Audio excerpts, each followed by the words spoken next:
in the Bronx for around 2 weeks, claiming she was a 16-year-old girl who recently moved to New York from Ohio with her sister. She was even issued a school ID under the fake name and age. However, the scheme started to fall apart when the principal grew suspicious and found a Facebook page that allegedly showed her real identity. According to Vice, the account listed Clausen's real date as July 29, 1997, and included photos of her holding a baby. Oh, no. At least one post also reportedly mentioned her having a daughter. So she's how old? She is 28. I mean, she could pass, even at 28, she could pass for 17, 18, yeah. Clausen allegedly told authorities that a friend had pushed her into the scheme so they could collect more public assistance money from the city. I didn't realize this was a money grab. I thought maybe this is more of an adventure. I remember reading an article in LA Weekly back in the 90s of a girl that went undercover into one of the Los Angeles high schools to bust a narcotics ring. Yeah. Wasn't there a TV and a movie about that? Jump Street? Yeah. 21 Jump Street. Yeah. Yeah. Yeah, originally the show with Johnny Depp and then the movie with Jonah Hill and Channing Tatum. Funny movie. So obvious those kids walking through the hallways were not high school kids. So. I mean, they even said it to Channing Tatum. What are you, like 25? Are you a narc? Have you seen that movie? I have not, no. Oh, it's really, really funny. Well done. One of the few comedy movies with a sequel that's just as good as the original. Yeah, I would agree. Yeah, I think you guys would really enjoy 21 Jump Street and the sequel. An argument on a cruise ship turned into a physical confrontation that ended with federal citations for two different women. Now, according to the FBI interview summaries filed in federal court, the fight started over a dispute about whether a couple was standing in the correct line. Investigators say the incident unfolded in March as the Carnival Spirit returned from the Bahamas. According to the FBI interview summaries, the trouble started when Tanya Nelson confronted Lisa Horace and her husband while they were in line to settle their cruise account. Court records say Nelson told investigators she was trying to be helpful to the couple behind her and told them they were in the wrong line, pointing to a sign that showed it was for Diamond and Platinum members. Oh, you're not Diamond or Platinum. In her statement to federal agents, Horace said she ignored Nelson at first, but the encounter escalated when Nelson touched Horace's husband's shoulder multiple times. Documents say the two got into a heated argument. Horace told agents Nelson threatened to slap her first, and she slapped Nelson back. From there, the fight escalated. Horace told agents Nelson tried to kick her as crew members moved in. Nelson told investigators Horace jumped on her back. Federal court records say Carnival staff had to intervene as the struggle played out in front of several bystanders and staff. Records say Nelson told agents she had previously been embarrassed while standing in the wrong line on cruises. Said she thought she was trying to be helpful when she first spoke up. Don't believe that. I wonder how she knew they weren't Diamond and Platinum members, though. Like, if I say, looking them up and excuse down. me, excuse me, you're in the wrong line. You can't be Diamond and Platinum. Look Who at you. knows? I mean, how would you know? You know what I'm saying? Like, I mean, are you just judging book by cover and saying, no way they could be Diamond and Platinum members? Yeah, you'd have to at that point. Yeah. I'll tell you, the latest, what is the virus that's jumping around? Hantavirus. The Hanta? Is that how they say it? It's not doing any good for the cruises, is it? No, that was bad for them because it starts with rat feces, I believe. Yeah, I mean, most likely. Rat shit on their TV dinner? Yeah, something like that. Most likely, all these people went on an excursion on the island and came in contact with it that way. Oh, off the boat. Yeah, that could be true. But you're right. You just assume it was on the boat, don't you? Yeah. My wife works in healthcare, and they've been talking about apparently you can carry this thing for up to 3 weeks before symptoms show, and they were saying that they did kind of Next Round hoodies and Next Round hats are all in one place. NextRound.store. Find your favorite piece of gear from your favorite show and put it in your rotation. You never know. You might be in one of our videos showing Next Round gear being worn all over the world. Find all your favorite Next Round gear by visiting NextRound.store. Place an order for you and that big Next Round fan in your life at NextRound.store. Look your best at work, at school, at the stadium, or anywhere you go wearing Next Round gear from NextRound.store. From driveways to interstates, accidents happen fast. The insurance company's response? Here's our offer. Take it or leave it. Leave it. Call Alexander Shannara Trial Attorneys. Over 250,000 clients. And no, they don't accept lowball offers. They fight, they win. Over $2 billion recovered. Call now for a free consultation. 659-777-7777 or alexwins.law. Physical office location, Birmingham. Jim Dunaway, Lance Taylor, Ryan Brown. The Next Round, presented by Bud Light, is on now. NFL schedule drops tomorrow night. The Bears have the toughest schedule. I got a question, NFL question for these guys later in the show, probably last hour of the show if you want to talk a little NFL with us. Hour 3 if you catch us on replay of the live show today. A lot of college football conversation, some afterthoughts still on the Lane Kiffin comments as that still moves around, and the ACC meetings. But the most exciting time of year, other than when they actually play the football games, is when they tell me where I can watch the football games when they play the football games. And that's been happening over the last few days because the networks have been doing their upfronts. That's what they're called, right? Upfronts? That is what they're called, yep. Yeah, not out fronts, but upfronts, where they gather all their big sponsors and hopeful sponsors, and they announce to the world their big programs they have coming up. And we all know now in live television, the thing that drives the bus is sports. So we've had a lot of Fox and now ABC, ESPN up fronts releasing some start times. And Forrester has a group of graphics. We'll just walk through them sort of in chronological order. We'll start with week 0. No surprises here. There are very few games, but it's good to see it on paper. Not a bad week 0 day. When you get 2 games in the daytime, you get the classic MEAC SWAC Challenge in prime time on ABC involving Alabama A&M, by the way. But the early game over in Europe and Ireland, North Carolina and TCU, and then sneaky good NC State Virginia game in Brazil. Not a bad week 0. Couple of games there in the daytime. No, hey, look, I think any college football is going to excite us, and you've got Power 4 action right there. It's very interesting that both are international games. Yeah, well, that's. I guess that's the only way you can do week 0 anymore, right? We have to ask for permission, but that's part of it. Those both week 0 games got granted permission. North Carolina, TCU this time around. We don't talk a lot about North Carolina. TCU is supposed to be sneaky good, I guess, is what people are saying. Maybe an 8-9 win team in the Big 12. What's the expectations for Belichick and North Carolina? When you were out a couple of days ago, I brought that up to Brown. I don't know. I get the feeling you think they could be. I think they've got to be better, right? Because they did get better as the season went on. He didn't have all his pieces in place. There is a commitment to that program. I think a lot of the big money guys that really wanted to bring Belichick in, it was a circus of sorts with the girlfriend and the way they played in September last year. So I think they want to get it right. But is that bowl game? I don't. Well, I think a bowl game would be an improvement. But if I'm a North Carolina fan, 6-6, what does that get me? Bill Belichick's not getting any younger. How much longer can you get out of Belichick? Well, I agree. You kind of thought that. I think if you're a North Carolina fan, you wanted the Saban-like year 2 magic. I'm not saying national championship contender. But I think you thought you were getting a little bit of what Alabama got when Nick Saban, same coaching tree, came from the NFL, is that year 1, I'll get my system in, I'll weed out the guys that can't play for a NFL-level head coach, and then year 2 we'll be set. Now, again, I don't think anybody at North Carolina thought they were going to be competing for a national championship the way Alabama was year 2. Yeah, they're going to be underdogs in 6 they're going to be underdogs in 7 games probably. So what about that TCU game? Probably an underdog. Yeah, just based on what we saw from it last year in its neutral site. But you think about it, they got to go. This is crazy. The start they could get off to. They're 1-3. Show me on them not starting 1-3. 1-5. Okay. Let's say they lose to TCU, which they'll be underdogs. They beat East Tennessee. They go to Clemson, another loss. They've got Notre Dame at home. That's a loss. At Pitt, they're going to be underdogs there. At Duke, they're underdogs there.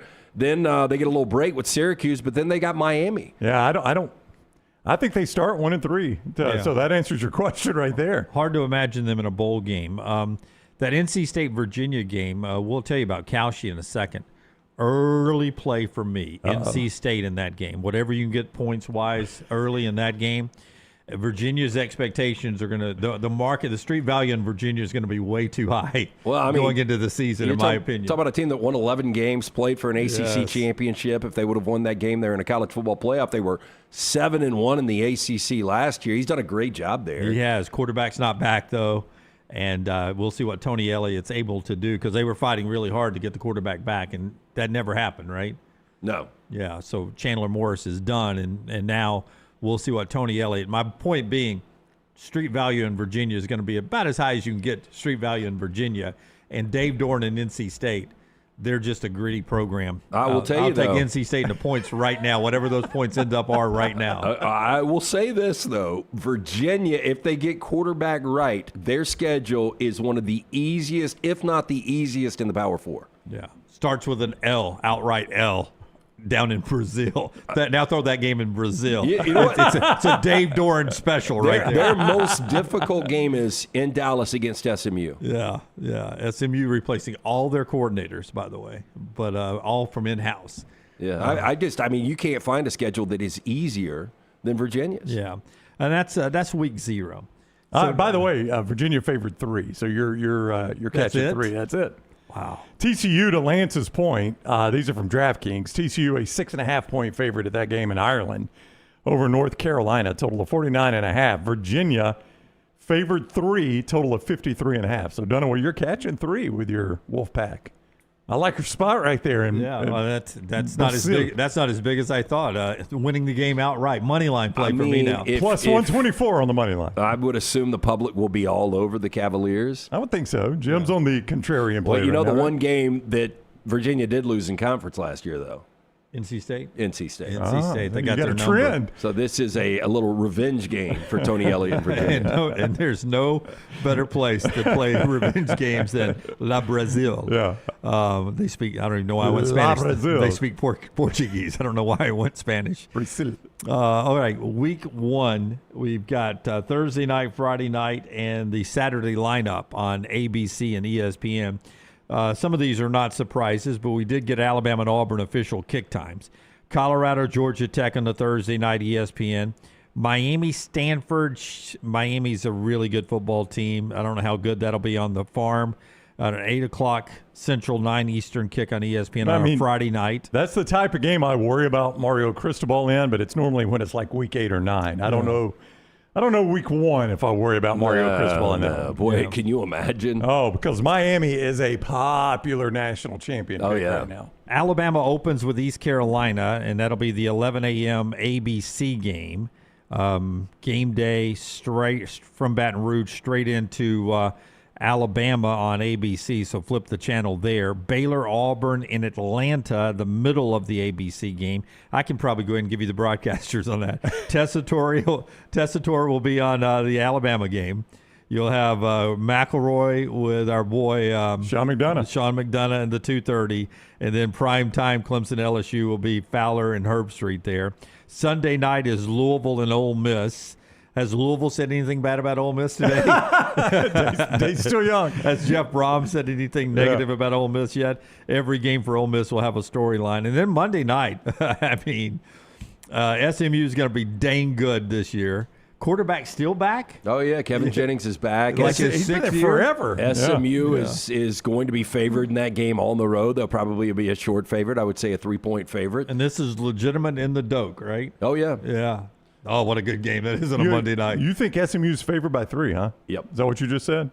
They're definitely going to be favored, but you can't really have them over 3 because, you know, Florida State is just a mixed bag. You don't know what you're really going to get. You know, you got a ton of athletes there, but really good in openers. From DraftKings, SMU favored 2.5. Yeah. Look at Lance setting the lines on the fly. So SMU Florida State wraps up that opening weekend. We also got some week 2 times. Ohio State and Texas is prime time, 6:30 on ABC. I didn't like it at 11 o'clock. Yeah. I know I got to get used to that. Well, that's a good day, though, because you got Michigan, Oklahoma that same day, right? Is that a week 2? Yeah, 11 a.m. on Fox. 11 a.m. on Fox. Yeah, that's the 11. Yeah, that's your 11. Yep. And then week 3, we got a week 3 prime time. LSU Ole Miss. How about that? I never saw that coming. Nobody could have figured that would have been prime time. In fact, yeah, let them drink all day. Oh, yeah. In fact, you mentioned that Oxford's police department, when they announced this yesterday, Oxford, Mississippi Police Department sends out this emoji. Daryl Philbin. Daryl. Yay. Yeah. Oxford Police Department. Yeah, we got to deal with the drunks all day long and all night long. Disaster. Yeah, I mean, I don't know what they're trying to. I'm glad because I'll be on the comfort of my couch. Oh, yeah. I wouldn't be at that game for anything. And any of the hijinks that take place. Yeah, I mean, I'm not joking here. the Oxford Police Department's not big enough to handle this. They're not. No, they'll bring in state troopers. They'll bring in outside help. Yeah. May need the National Guard on this one. Well, I didn't want to go maybe. that. I didn't want to go that far. No, I mean, I wouldn't be surprised. I mean, man, this is going to be like I have been to a handful of games in Oxford. The first one I ever went to, I guarantee you were there. I doubt you were. It was 90-something Alabama. Jay got hurt early, is that when Deuce came in? and Palmer finished the game. Yeah, I was there for that. I was there. But You were at that game too? Yeah, well, I ended up on the Grove. Like I was Yeah. supposed to go in, and these shocker. I was a college student then, and they were like the people running the tailgate. Hey, will you watch the tailgate? Oh, Got a TV? Yeah. Me and Chico, we stayed at the tailgate. Wow. I will tell you, Brownie, though, the stadium expanded and the city hadn't gotten much bigger. I mean, population-wise, but the land hasn't gotten any bigger Right. in Oxford. The year I think you were with me, because I think I have an awkward picture of me and the Alabama cheerleaders outside the stadium pregame. Very awkward. 2008 was that year. Yeah. Oh, was that year? Yeah.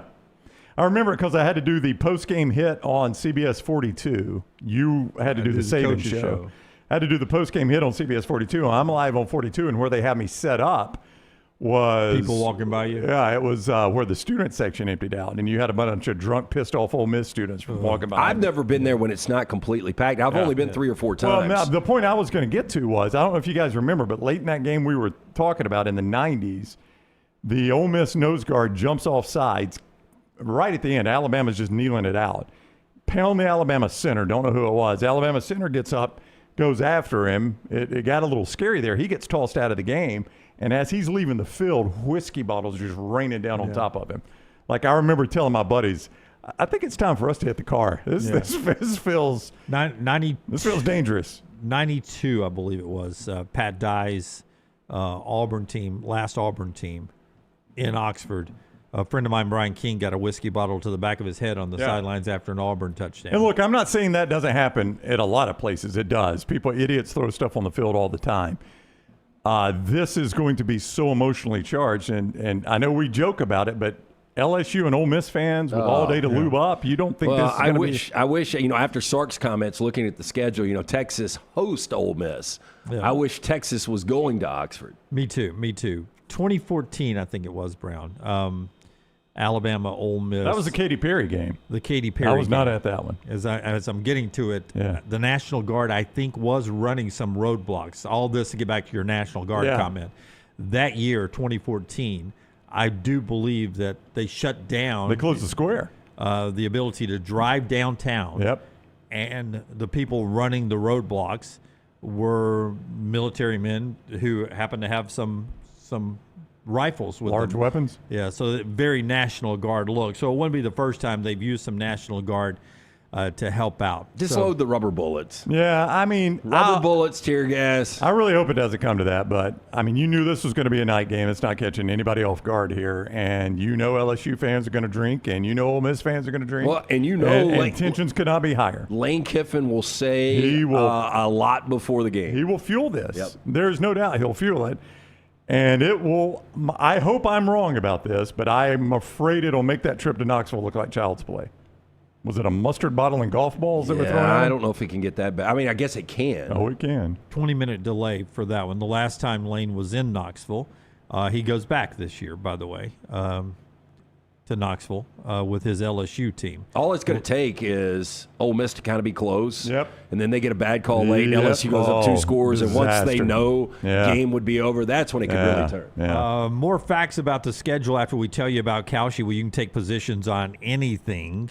And when we get to that game week, it'll be crazy to see what positions you can take at Kalshi. Yeah, legally available in all 50 states. Not only the sports, you got the Cavs, Pistons. You can take a position on that tonight in the Eastern Conference playoffs, but also politics, pop culture. It's all available right there. The most important thing is download that app, Kalshi. Once you do it, put in that code TNR, and then the possibilities are endless, Brown. Scott is going to pull up the website right here, and he will float over to the left side and click on Pro Football. Code TNR, by the way, Kalshi and Kalshi.com. Get you $10 on your first $10 position. And in the Pro Football section, you can play futures right now. NFC champion future, Lance. I would say the Rams are plus 450. Well, this is percentages. 15%. Seattle, 15%. It's neck and neck in the NFC. Worst regular season record. Miami Dolphins, 31%. Arizona, 29%. So you can play a lot of futures right there. AFC champion, by the way, since I did the NFC.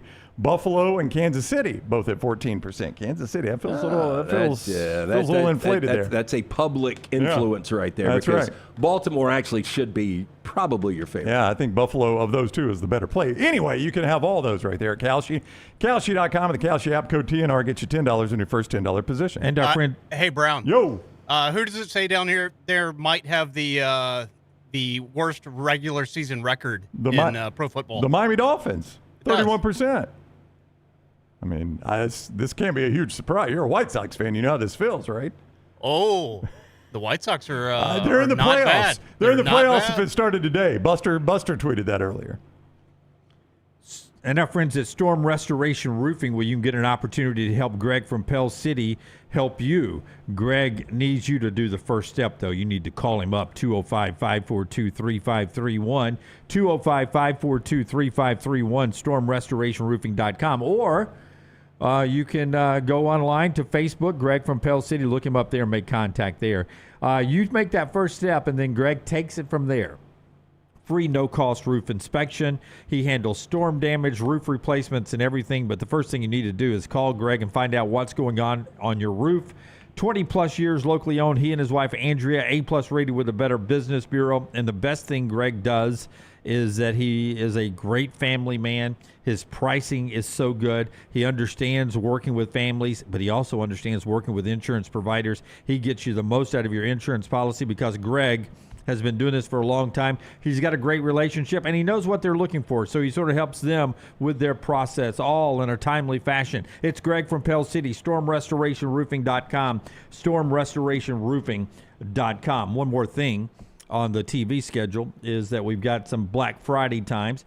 I think we projected the schedule to roll out. First, on the Thursday night, you get TCU Texas Tech, 7 p.m. That's a good game there, Thursday night. Could actually have Big 12 championship game implications there on a Thursday night, Black Friday. But then the Friday day, you get the Egg Bowl. All of a sudden, Mississippi State, Ole Miss doesn't look as much as filled with much hate as it used to. Yeah, I mean, it really doesn't. Yeah. You think Levy and Golding even talk, and they're like, damn, Levy probably sending that. This Lane Kiffin guy is out of hand. Have you seen what Kiffin said about you? Hurting all of us. And then Florida State in the middle of the day, and then the primetime game, the Longhorn Showdown, the Texas Shootout. What's the official name of that? The Lone Star Showdown? Lone Star Showdown, maybe? something I like mean, that. that's the only one that seems to have any substance to it. Well, Texas A&M on Friday night, all those on ABC. Yeah, I mean, that Texas A&M games had championship game implications for 2 straight years, primarily for A&M, not for Texas. Yeah. But it's had a little pop to it. And that's the Black Friday, Thanksgiving Day. So we do get a Thursday night Thanksgiving game thanks to the Big 12. All SEC on Friday on ABC, and then you'll lock it in for things like the Iron Bowl on ABC coming up on the normal Saturday of the final weekend of the season. All that announcements made yesterday from our friends at ESPN. One more thing to get to in this opening segment. It's reaction from Matt Moscano on Lane Kiffin's calls, on Lane Kiffin's comments about Ole Miss getting ready for this upcoming season. But first, our friends at Hoover Toyota gets us to this reactionary sound from Matt Moscano about Lane Kiffin and his off-season comments about his former employer. I spoke to our friend Scott Peoples, the general manager out at Hoover Toyota. They're getting prepared for their big golf tournament today out at Greystone. Brown will be out there playing later That's today. right. I'm representing the family out there. What time are you tapping out from I us? gotta leave here at 11:30 to make the 12 o'clock tip. So we're gonna bail a little early, but we'll be out there with our friends at Hoover. Just because they're out there playing golf doesn't mean you can't stop by that beautiful location, Highway 150. Check out their incredible inventory. You make it sound like the car cars are left unattended. No, they got Good time to go. plenty of people. Look, they have been perfecting the art of customer service for over 20 years, serving Birmingham, Alabaster, Vestavia with new and used car financing, the auto service, genuine Toyota parts. Stop in, see the fine folks, Scott, Harold, Kim. You can view their inventory and great pricing online today, hoovertoyota.com. All right, Matt Moscano, who does a wonderful job covering the Southeastern Conference in college football in general, but he is based out of Baton Rouge and does most of his work on 104.5 FM ESPN radio down in Baton Rouge. Like that Bud Light bottle, by the way. Yeah, and Matt is the guy down there who was talking about Lane Kiffin, his approach to his comments this offseason, and specifically the reaction to the Vanity Fair story where he made some comments about Ole Miss and the state of Mississippi. That pretty clearly is Lane Kiffin saying, hey, Ole Miss may be better than us in 2026, but we're not worried. I didn't come here for 2026. I came here for the long tail. And I kind of think about 2007. 2007, LSU won the national championship. 2007, Alabama went to the Independence Bowl and lost to ULM. In a one-year sample, you would look at the two and go, LSU won this deal. Over a decade and a half, there ain't no comparison. Lane is sort of dropping breadcrumbs out there to say, hey, this is still year one. Like, we established a really good thing over there. They got their quarterback returning and a 1,500-yard rusher, and they're the head coach was the defensive coordinator, and they got continuity there. Like, they may be better than us this year. It's what he's saying. And I'm here to tell you, he can say that all he wants. That ain't good enough. That's Matt Moscano down there. So off of all of this, it's the old key rattling from Lane Kiffin that in year one, Lane keeps preaching patience and he also said, I wish we had a spring portal, which tells us maybe there's a position or two he wants to shore up. All this fire and brimstone, he's going to go in there, and if he loses this game, Matt Moscano says, this is a long-haul play for Lane Kiffin and for LSU. Well, sure. You don't have to have it this first year. But he's not doing himself any favors by setting this up the way he is. Like, he is just continuing to add dynamite. And, look, the expectation is going to be, I think LSU is going to be a slight favorite in this game. Matt, and maybe this is the perception in Baton Rouge, I don't know, but I don't get the perception people think Ole Miss is going to be better than LSU. That's what kind of I don't either. Surprised me right there. And to compare, national rankings, I think it'll be close to start the season. Matt even says at the end, that ain't good enough. Yeah, no, it's not. It's not. No. I don't know about you, but I don't know what the percentage is. If we did at Calci, who's a better team this year, LSU or Ole Miss? LSU is the bigger percentage for sure. I think everybody thinks, the general public, the college football analysts, the people that cover the sport, let's just think look at LSU is going to be better than Ole Miss. What is the roster number? Like, LSU definitely spent more on this roster. Oh, 100%. Yeah, there's no doubt. They were spenders. Well, we got some NIL valuations we can get to here in this segment, but I think it's closer right now than most people would expect because you had to pay to keep Trinidad Chambliss and had to pay to keep Kewan Lacey.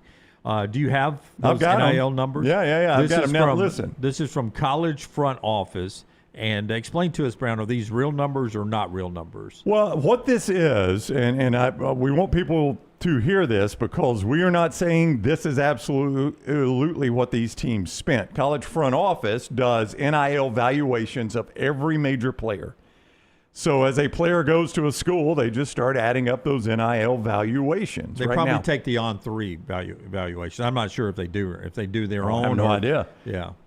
On-3, I think, set the standard of coming up with the NIL valuations. I don't know if they create their own or if they're playing off of the on-3 numbers. So based on that, they give you an estimated roster value. What, based on our valuations, this roster would look like.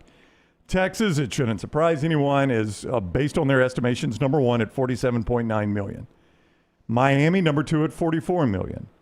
Ohio State, number 3 at $43.5 million.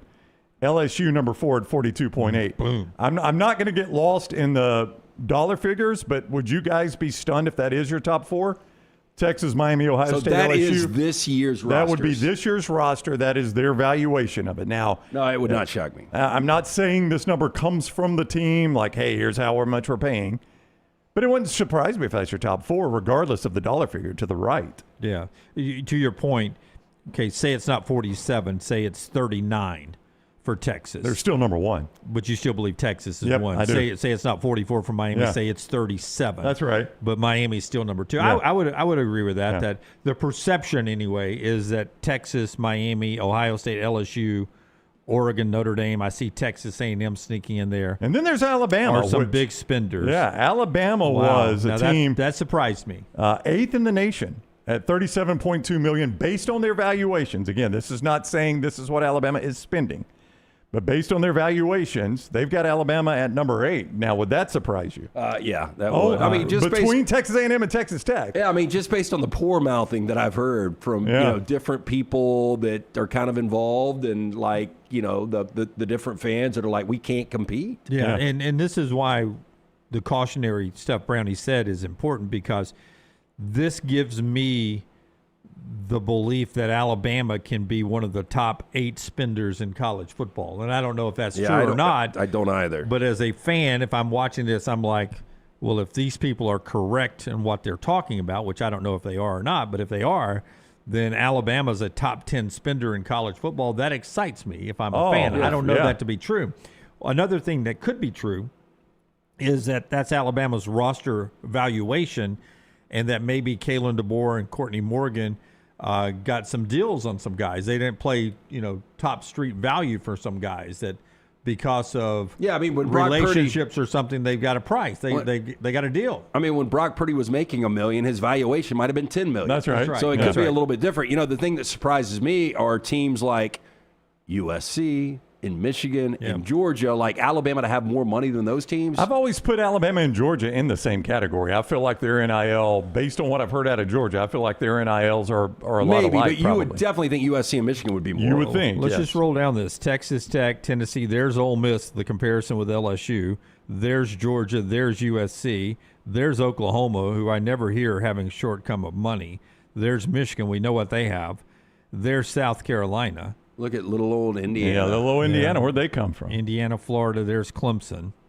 Houston, there's Auburn. And before you raise an eyebrow at Houston, which does seem a little bit out of place, Tillman Furtada, the he's got restaurant money. owner's got money, and he's been the guy that has been the donor for them. Yeah, but again, that's roster valuation. So just because Auburn is there doesn't mean that Auburn's not willing to spend what those other teams are. That's just the people that are on the current roster. Am I reading that right? Yeah, Okay. that's the people that will play this year. That is where they have set their collective value. Yeah, but I would also say this is what these teams are willing to spend, too. Because, Well, you could spend more to get better players. I know, but could I do that in the short period of time if I'm Alex Golich? I'm just speaking to Auburn specifically. That doesn't mean But that's isn't that where, about where you think Auburn's going to fall, though? I don't. I think Auburn and Alabama will be a lot closer together. But, I mean, Auburn's still, at that point, top 15? I mean, that's closer to 20, I think. But yeah, maybe. I don't know. I think didn't when you count look them. at these, Scott, scroll down, scroll to Alabama and just click on Alabama, because now this is going to show us what they value each player at Alabama. And I think when you look at these, the first one's going to surprise you a little bit, but past that, I don't think they're way out of whack. Yeah, I mean, Austin Mack I saw was like 2.1 million. That's what they've got. That would surprise me. Yeah.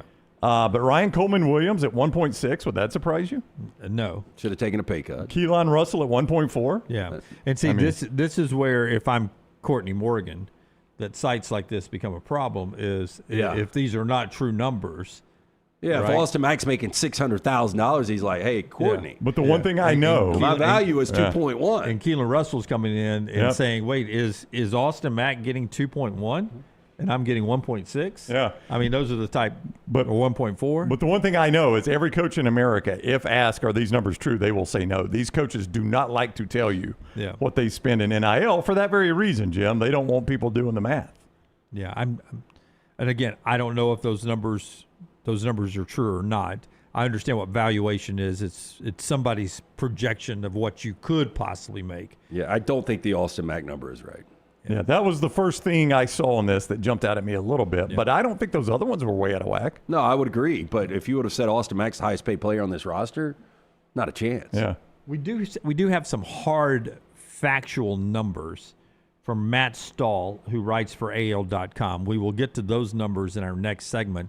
because this is freedom of information stuff from 15 public universities who have to give this up from fiscal year 2024 through 2025, the numbers we gave you. These are hard numbers from the SEC of what kind of contributions were given to athletic departments.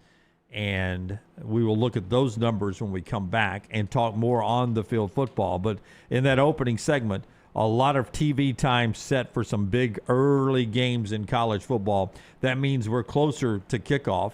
In our Innisfree countdown to kickoff, we're at 108 days. Your game day tradition is Innisfree Irish Pub in Tuscaloosa and Lakeview.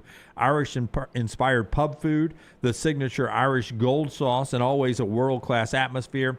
At Innisfree, Tuscaloosa, and Lakeview, the Innisfree countdown to kickoff is 108 days. And our friends at Crane U, before football season gets here, can get you ready with a new career, LT. They sure can. If you're curious about a career in the crane industry, the first big step is getting certified and becoming fully compliant. Crane U is here to guide you every single step of the way, from first-time operators to seasoned professionals seeking recertification. Their industry-leading training programs built for all experience levels. Backed by a team with over 100 years of combined real-world experience, Crane U delivers the knowledge, hands-on skills, and confidence you need to succeed in the field. Inspections, training, certifications, whatever you need, Crane U's got it handled. It's the one call you make, and you are good. Go online today, craneu.com. That is craneu.com.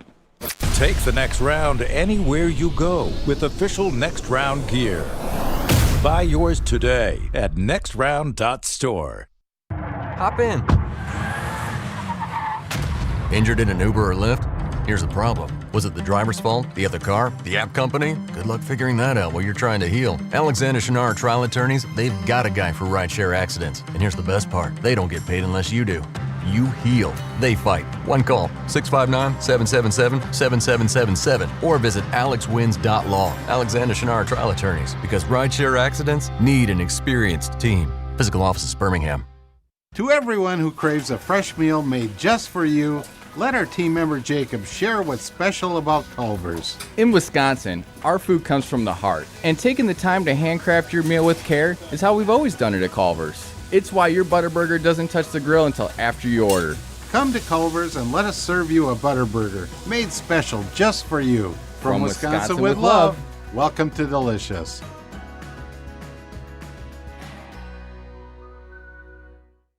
At Central State Bank, we are large enough to serve you and small enough to know you. Manage your money with ease, whether it's mobile banking, hassle-free checking, competitive loans, business solutions, or personalized financial advice. We're your hometown bank with big-time service. Visit us today and experience banking made simple, because at Central State Bank, you come first. Member FDIC. Never miss anything from the next round when you listen on demand through the podcast platform of your choice. Apple, Spotify, iHeart, or Google Podcasts. Wherever you listen, always like, follow, subscribe, and turn on automatic downloads so you catch every part of the next round. Listen anywhere in the world at any time on the Next Round podcast feed and support the show by following, subscribing, and turning on automatic downloads on any podcast platform. Thanks for always making the next round a big part of your day. Hey, for all of your IT and printing needs, reach out to our friends at Xerox Business Solutions. Look, I'm still one of those old school guys. I print my notes every single day for the show. If you watch the show here on the Next Round, you see all the notes in front of me. From day one, Xerox Business Solutions, they've been with us here at the Next Round. Local for over 45 years. For all of your IT and printing needs, visit XeroxBusinessSolutions.com or call 205-969-3000. That's 205-969-3000. Hey, let me tell you about our friends at Urology Centers of Alabama. Compassionate and comprehensive urological care with 35 physicians, 17 locations across Alabama. Their patient-centered approach to all of your urological needs. Remember, they've got that new men's health center. It is beautiful, helping men with a wide range of sensitive male issues in a comfortable environment. You can always go online, visit UrologyCentersAlabama.com, schedule an appointment with one of their many urologists today.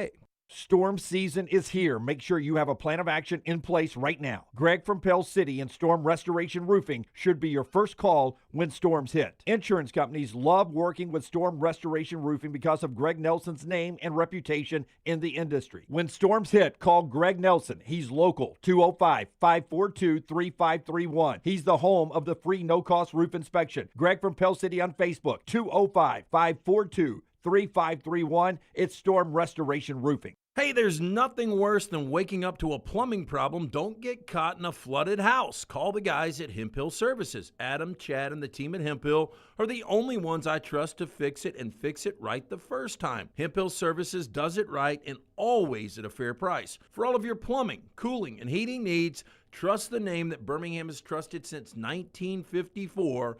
That is Hemp Hill Services. Call now, 205-229-2090. That's 205-229-2090.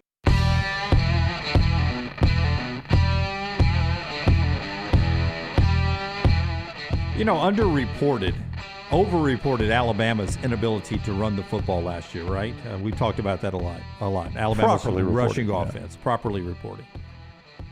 Underreported is that the SEC just was not great. Some of their powerful teams not great at running the football last year. Rushing offense, NCAA stats, Alabama was 123rd in the country. LSU was 124. I think that's become a trend for LSU. Like, when's the last time LSU was like a top 25 rushing team? Yeah.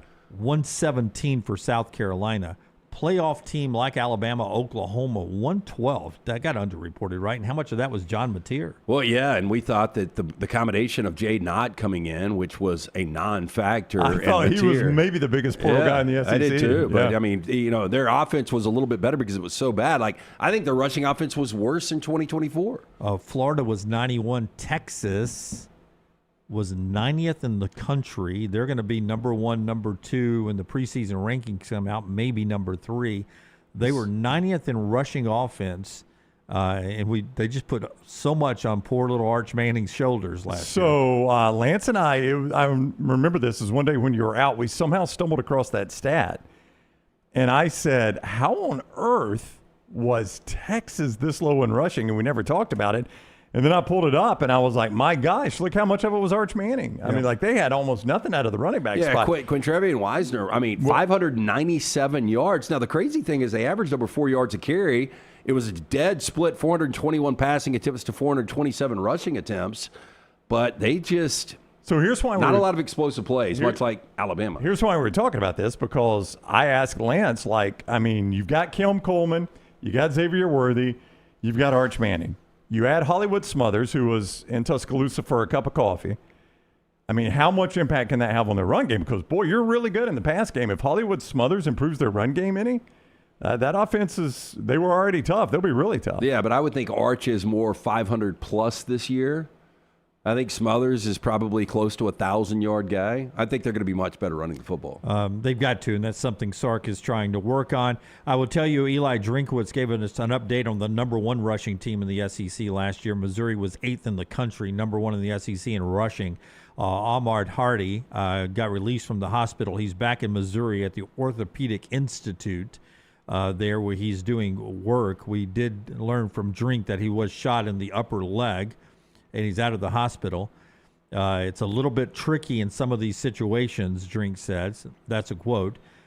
Could play, could not play this year, but the goal is to have him back and ready to go. Ahmad Hardy, 1,649 rushing yards, 16 touchdowns last year. Complete stud last year. How do you get shot at a concert? I've been to a ton of concerts, never seen a shooting. Yeah, I know. Yeah, well, I mean, when somebody fires a gun. I get it. First of all, how do you get a gun into a concert? Yeah, that's the bigger issue right there. I mean, did you see the location? It was at Kamikaze's Biker Lounge in Laurel, Mississippi. Okay. You're telling me the Kamikaze Biker Lounge doesn't do pat-downs? Well, true story. There's a place in Oxford, Mississippi. I think it was called the Point of No Return. This was that year of the Jay Barker injury. Yeah. Everything had shut down because you remember it was hot beer and 1 o'clock last call. So we go to this off bar that late night after hours everybody went to, and they had the wands. You got wand down. So I would think in a lot of those seedy bars or concerts they would have metal detectors. Not everywhere, and I don't know. I've never been to. I don't know what Kamikazes could look like. when you say Kamikaze's Biker Lounge, it could be what I'm picturing it being. It certainly creates an image. Or it could be as upscale as anything I've ever been to. I think it's what you envision. Yeah. But a shooting happened, and I don't think anybody was fatally shot, right? I didn't hear of anything. I did not. The only one I heard of was Ahmad Hardy that was injured. Yeah. That happened when I was gone, but I just wanted to update everybody on Hardy there. That rushing look at the SEC brought to you by our friends at Walk-Ons. The 3 great locations here in Central Alabama that we are very fond of. We tell you about all the time. The one closest to our studio that we're at all the time is right there just off Highway 280, Tattersall Park. Matt and the crew over there, Ken, they do such a great job with the great game day cuisine with a little Cajun flair, the TVs. We were in last night. I'm telling you, I'm in there 2 or 3 times a week. I don't know if you go. I know you don't go nearly as much as you used to because you used to be there every day. I go all the time. I mean, it's our friends at Walk-Ons. A lot of times it's the easy to go that we get there as we enjoy the Walk-Ons food tremendously there. And then the Trustful location and the one out at Stadium Trace, the bone-in wings. Once they brought that to the menu a couple of years ago, it is my go-to there. It is my wings place here on Highway 280. It's our great friends at Walk-Ons, both at Tattersall, at Hoover, and also in Trustful. Go check them out. Easy to go. It's game on at Walk-Ons. The College Football Spotlight is presented by our guy, Alexander Shinara, trial attorneys, Shinara.com, Shinara.com. You find yourself in need of any legal assistance, it is Alexander Shinara trial attorneys that can help you there. Alexander Shinara doesn't just handle personal injury claims, so you know he does that obviously, but also claims for fire and storm damage, bad drug and device claims, workers' compensation, a ton of other claims that he handles there at Alexander Shinara. And they've recovered more than $2 billion for their clients. Shinara.com, Shinara.com. Matt Stahl, great journalist, capital J, with AL.com, and he got the Freedom of Information. I feel like that's his job now, is to send out all these Freedom of Information stuff. Wow. He gets that from all 15 public SEC schools on all sports contributions for the fiscal year that just wrapped up 2024 through 2025. The records that are available the last year. This from Matt Stahl, AL.com. Texas by far the most in all sports donations, not all of this to football, but it's over $150 million. Their graph is different than everybody else's. Size matters when it comes to contribution. Tennessee second, over $100 million. Oklahoma third, Alabama fourth. Alabama's range right there with most of the other SEC schools, LSU, Mississippi State, Auburn, Georgia A&M, all the way down to South Carolina, the smallest, in all sports contributions. Matt made a point, though, that Texas had the most football-specific donations. Alabama was second donations in the SEC directly for football. So take out all the other sports. Texas won, Alabama 2 when it comes to football-specific donations. Yeah, and this is from the boosters. Yeah, and this is not total amount. This is just different donations, right? This is what is given to the program, contributed to the program. That money-wise. Money-wise. Not so total it number is of total donations. amount. Yeah, total amount. Yeah. Okay.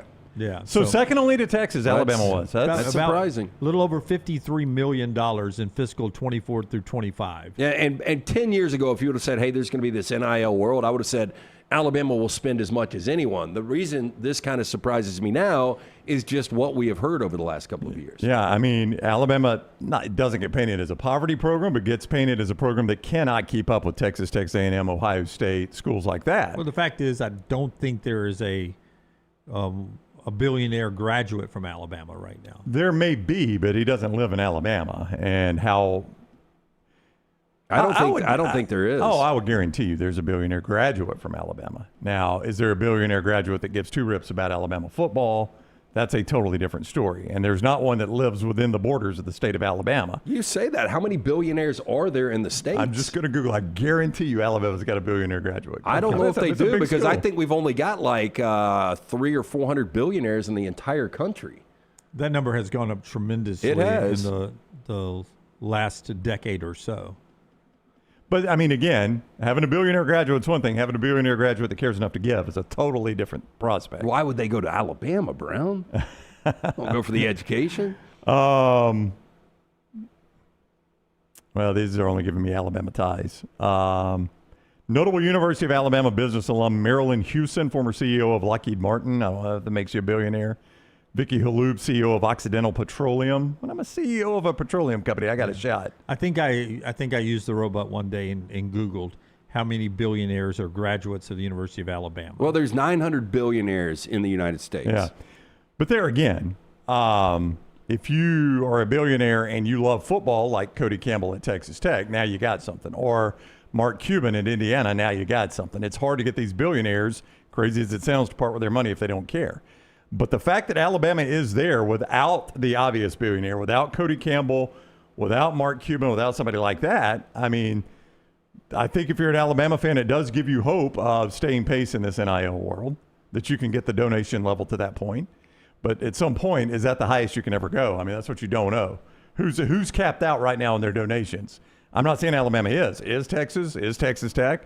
You know, who's got the most that they'll ever have right now at this moment in time? Yeah, and who can keep doing it year in, year out, year in, year out, which is where we are right now. Who's got the fatigue and who doesn't have the fatigue? I will say this, and it may not mean a hill of beans, okay? It may not mean a hill of beans. You guys tell me if you think it will.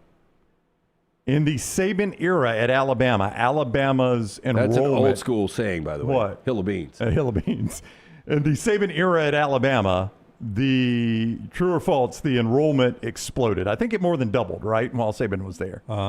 Yes. All right. It could have almost tripled. Yeah, I don't know that it got that high. I think it's at somewhere around 40,000 right now. I guarantee you, Lance, when you were a student at Alabama, it was below 20, and it's somewhere in the 40s now. So every year now, you are graduating more people than you've ever graduated. So you're sending more Alabama alums into the world than you ever have. That's got to help you at some point, doesn't it, as far as donations go? Because all those kids came would have to. Yeah, I mean, a lot of them came to Alabama because of the football experience. Yeah, because of football. Brian, I've got a little insight into this. Okay. It was 28,000 when my freshman year at Alabama in Which 2011. was what? 11, okay. Yeah, mine was and 16,000. By the time I graduated in 2015, it had ballooned to 35,000. Yeah, just in 4 years. Just on pure numbers. On pure numbers. And the majority of that was undergraduate enrollment. And odds, some of those guys are going to strike it rich, or girls are going to strike it rich. And the point I was going to bring up, too, was, you know, I met my wife. She's from New Jersey. We met at Alabama. They have gone into pockets of the Midwest, the Northeast, to the West Coast with recruiting offices. Like there was a kid that I was friends with at the student radio station there who was from Connecticut, one of the most wealthy states in the entire country, who said UA set up at a college fair there. Like they had recruiters that they were trying to recruit out-of-state students from wealthier areas of the country. Yeah. So see, I mean, those kids are going to go build a business somewhere, and you hope one or two of them strike it rich. Well, look, they've got a list. Forbes does the top 400 richest people in America. All Alabama in yet? There's not an Alabama in the 400. Okay. We get to 4 Downs today, brought to you by our friends at Central Alabama Asphalt. An opportunity to maybe change the way your driveway looks, a road out to a farm, a lake house, or something like that.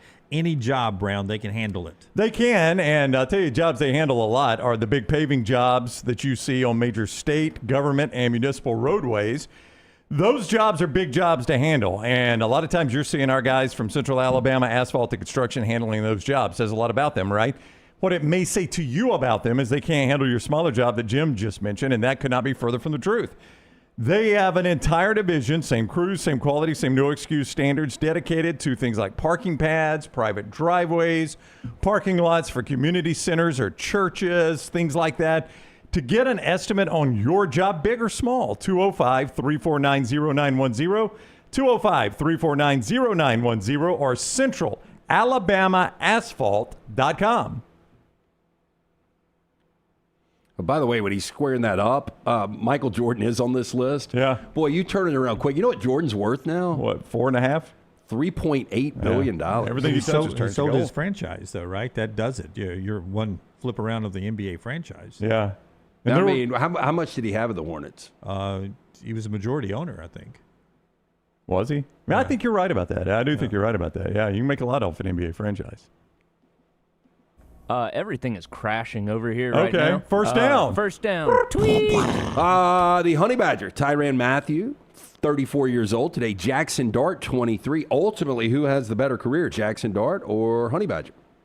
I mean, Honey Badger had a good, solid career, and I always pulled for him because he was a comeback story, and he publicly embraced the fact that people, that he made mistakes and fixed those mistakes in his life and was a comeback story. So I always liked the Honey Badger. Yeah, but, Arizona, the Texans, the Saints, the Chiefs. Much better college player. Much better college player, but still was a solid NFL career. Much better college career than Jackson Dart had. Yes. But Jackson Dart, boy, off to a quick start. He's off to a quick start, and they keep putting weapons around him. He and Malik Neighbors can be a lethal combination. I think I'll go Jackson Dart here, Dunaway. Yeah, Jackson Dart's the answer here with potential, but he could flame out in 2 years, and then it would be Matthew. Just off his college career. But Dart's college career was really good, too. But Jackson Dart's the answer because of potential. If he can stay healthy, again, this is a kid that was hit 138 times in limited action last year. He's got to be able to stay on the field to achieve where he could go. Yeah. I mean, there's a lot of people that believe the Giants could go worst to first this year. Oof. It is that division. Second down. Dennis Rodman, 65. Darius Rucker, 60. Better career, Dennis Rodman, Darius Rucker. With all due respect to Darius Rucker, it's Dennis Rodman. Not as flashy, but was a big part of Pistons and Bulls championship teams. S on the end of championships. Darius Rucker, great one album. You've never liked Cracked Rearview Mirror. It's always been your... that's the Fairweather Johnson. Yeah, Fairweather Johnson's always been your analogy for somebody that couldn't follow up success. Yeah. I still go pound for pound. Dennis Rodman, best rebounder we've ever seen. Yeah. It's not even close. It's Dennis Rodman here. Yeah, I think it is Dennis Rodman, and he did the dirty work that the Pistons needed and that the Bulls needed. He was a role player that was just dirty enough and just aggressive enough to fit the Pistons and the Bulls exactly what they needed. And he's an icon. I mean, he created an old brand for himself. Third down.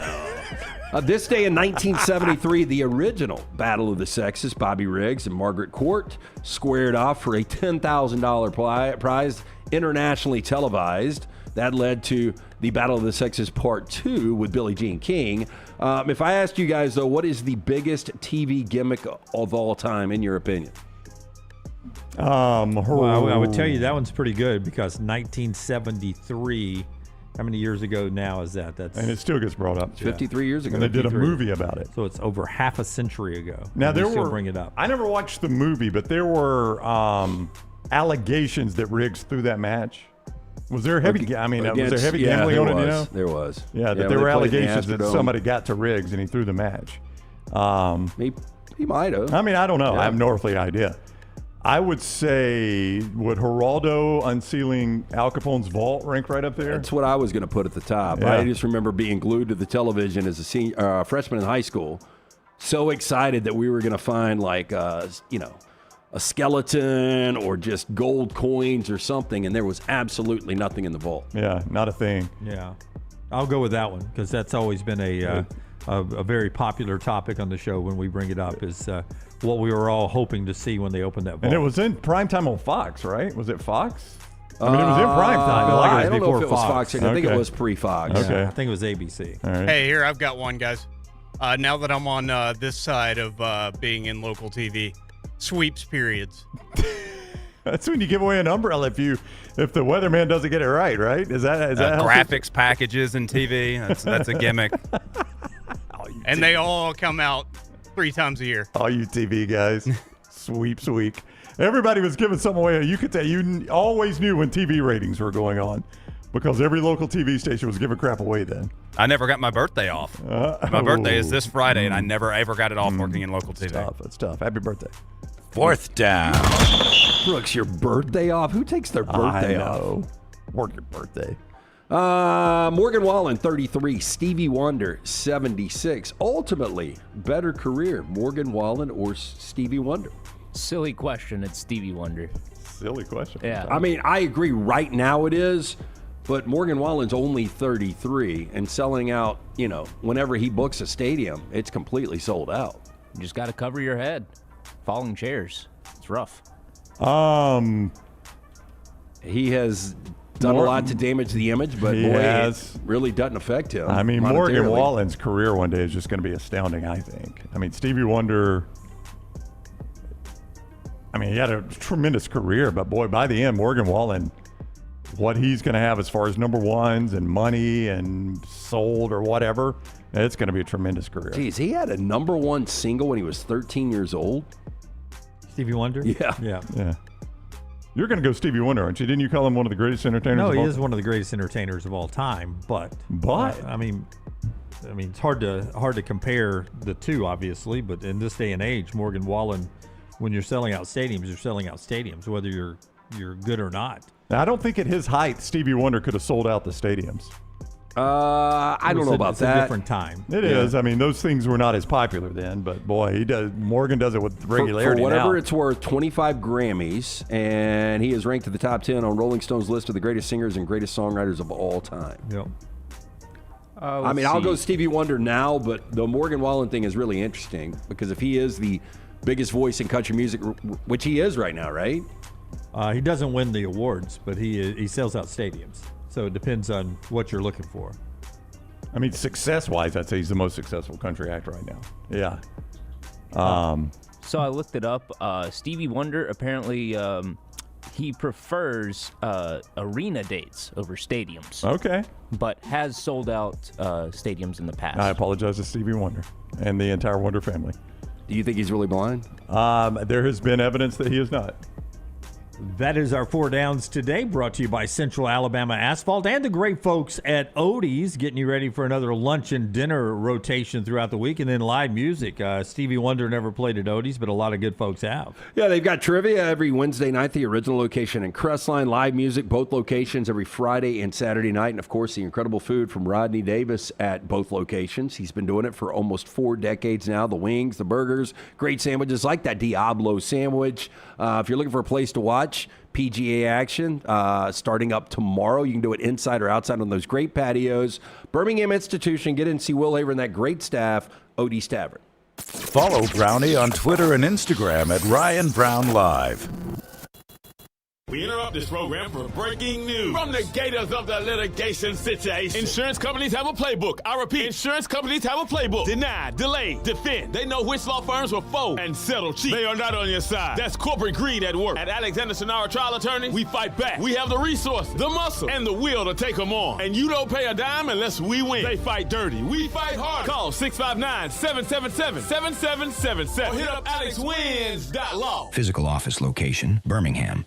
Sterling and the fine folks at Champy's Chicken on Highway 119 in Alabaster want to welcome you in for a great lunch or dinner starting at 11 a.m. every day. Chicken that's brined overnight and cooked to order, and the taste of the Delta with those Delta recipe tamales. Champy's is perfect for all your tailgating needs this football season. You can also choose Champy's for your next party, wedding, or birthday. Great food, great people. Champy's Chicken on Highway 119 in Alabaster, and everything online at champyschicken.com. At Central State Bank, we are large enough to serve you and small enough to know you.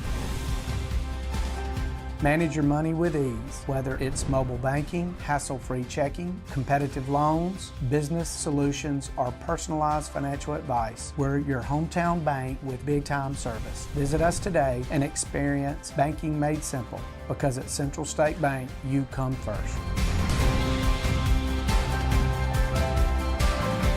Member FDIC. Next Round shirts, Next Round hoodies, and Next Round hats all in one place, nextround.store. Find your favorite piece of gear from your favorite show and put it in your rotation. You never know, you might be in one of our videos showing Next Round gear being worn all over the world. Find all of your favorite Next Round gear by visiting nextround.store. Place an order for you and that big Next Round fan in your life at nextround.store. Look your best at work, at school, at the stadium, or anywhere you go wearing Next Round gear from nextround.store. Hey, Lance Taylor from the Next Round to tell you about one of our favorite places for breakfast, lunch, and dinner. That is Hamburger Heaven since 1982. Hamburger Heaven has been serving Birmingham's best hamburgers, cheeseburgers, French fries, hand-spun milkshakes, and sandwiches made fresh to order. All of their ingredients are fresh and prepared daily. This includes their beef, always fresh, never frozen, hand-pattied each and every day. For breakfast, lunch, or dinner, visit any of the 4 locations, Highway 280, Irondale, Gardendale, and Homewood. Stop by the New York Butcher Shop and pick up the finest in certified Angus prime beef steaks and burgers, premium pork chops, ribs, and all-natural chicken cut to order just for you. Their chef-prepared entrees and side dishes are the perfect dinner-to-go choice for your family and are ready to heat at home. With a great selection of fine wines and desserts, the New York Butcher Shop is your one-stop dinner shop. 2 locations to serve you, Cahaba Heights and on Highway 119 in Greystone. The New York Butcher Shop, rare quality, well-done service. Remember the name Way to Wellness if you're battling weight loss in your life. I'm Jim Dunaway from The Next Round. There was a time I was over 216 pounds until Way to Wellness helped me lose 45 pounds, and now for over 2 years, they've helped me keep that weight off. Here's their website, aplanforme.com, aplanforme.com. That's a great name for a website because there's no cookie-cutter plan. Everything is designed specifically for you. No contract, no sign-up fees, and your first consultation is free at Way to Wellness. Storm season is here. Make sure you have a plan of action in place right now. Greg from Pell City and Storm Restoration Roofing should be your first call when storms hit. Insurance companies love working with Storm Restoration Roofing because of Greg Nelson's name and reputation in the industry. When storms hit, call Greg Nelson. He's local, 205-542-3531. He's the home of the free no-cost roof inspection. Greg from Pell City on Facebook, 205-542-3531. It's Storm Restoration Roofing.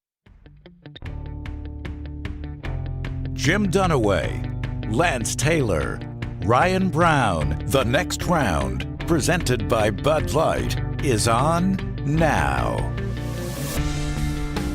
Hey, last night, Jack State baseball got that win 4-1 over Auburn. Not a shocker midweek game, obviously, but for Jack State, they are a projected number 2 seed in the upcoming NCAA baseball tournament. They will make it without an automatic bid. Auburn is a host team, so fun baseball last night. Fun basketball. Wemby went 27-17, but Dylan Harper off the bench for the Spurs also had a double-double. So San Antonio leads Minnesota now 3-2 in that series. Back at it tonight, Detroit and Cleveland in Detroit, 7 o'clock ESPN. That series tied at 2. Lance'sLock.com for all your plays, brought to you by our friends at Hemphill. Tell us how we can be a part of Lance'sLock.com. Yeah, we did have the Spurs last night in Game 5. Spurs now 16-3 all-time.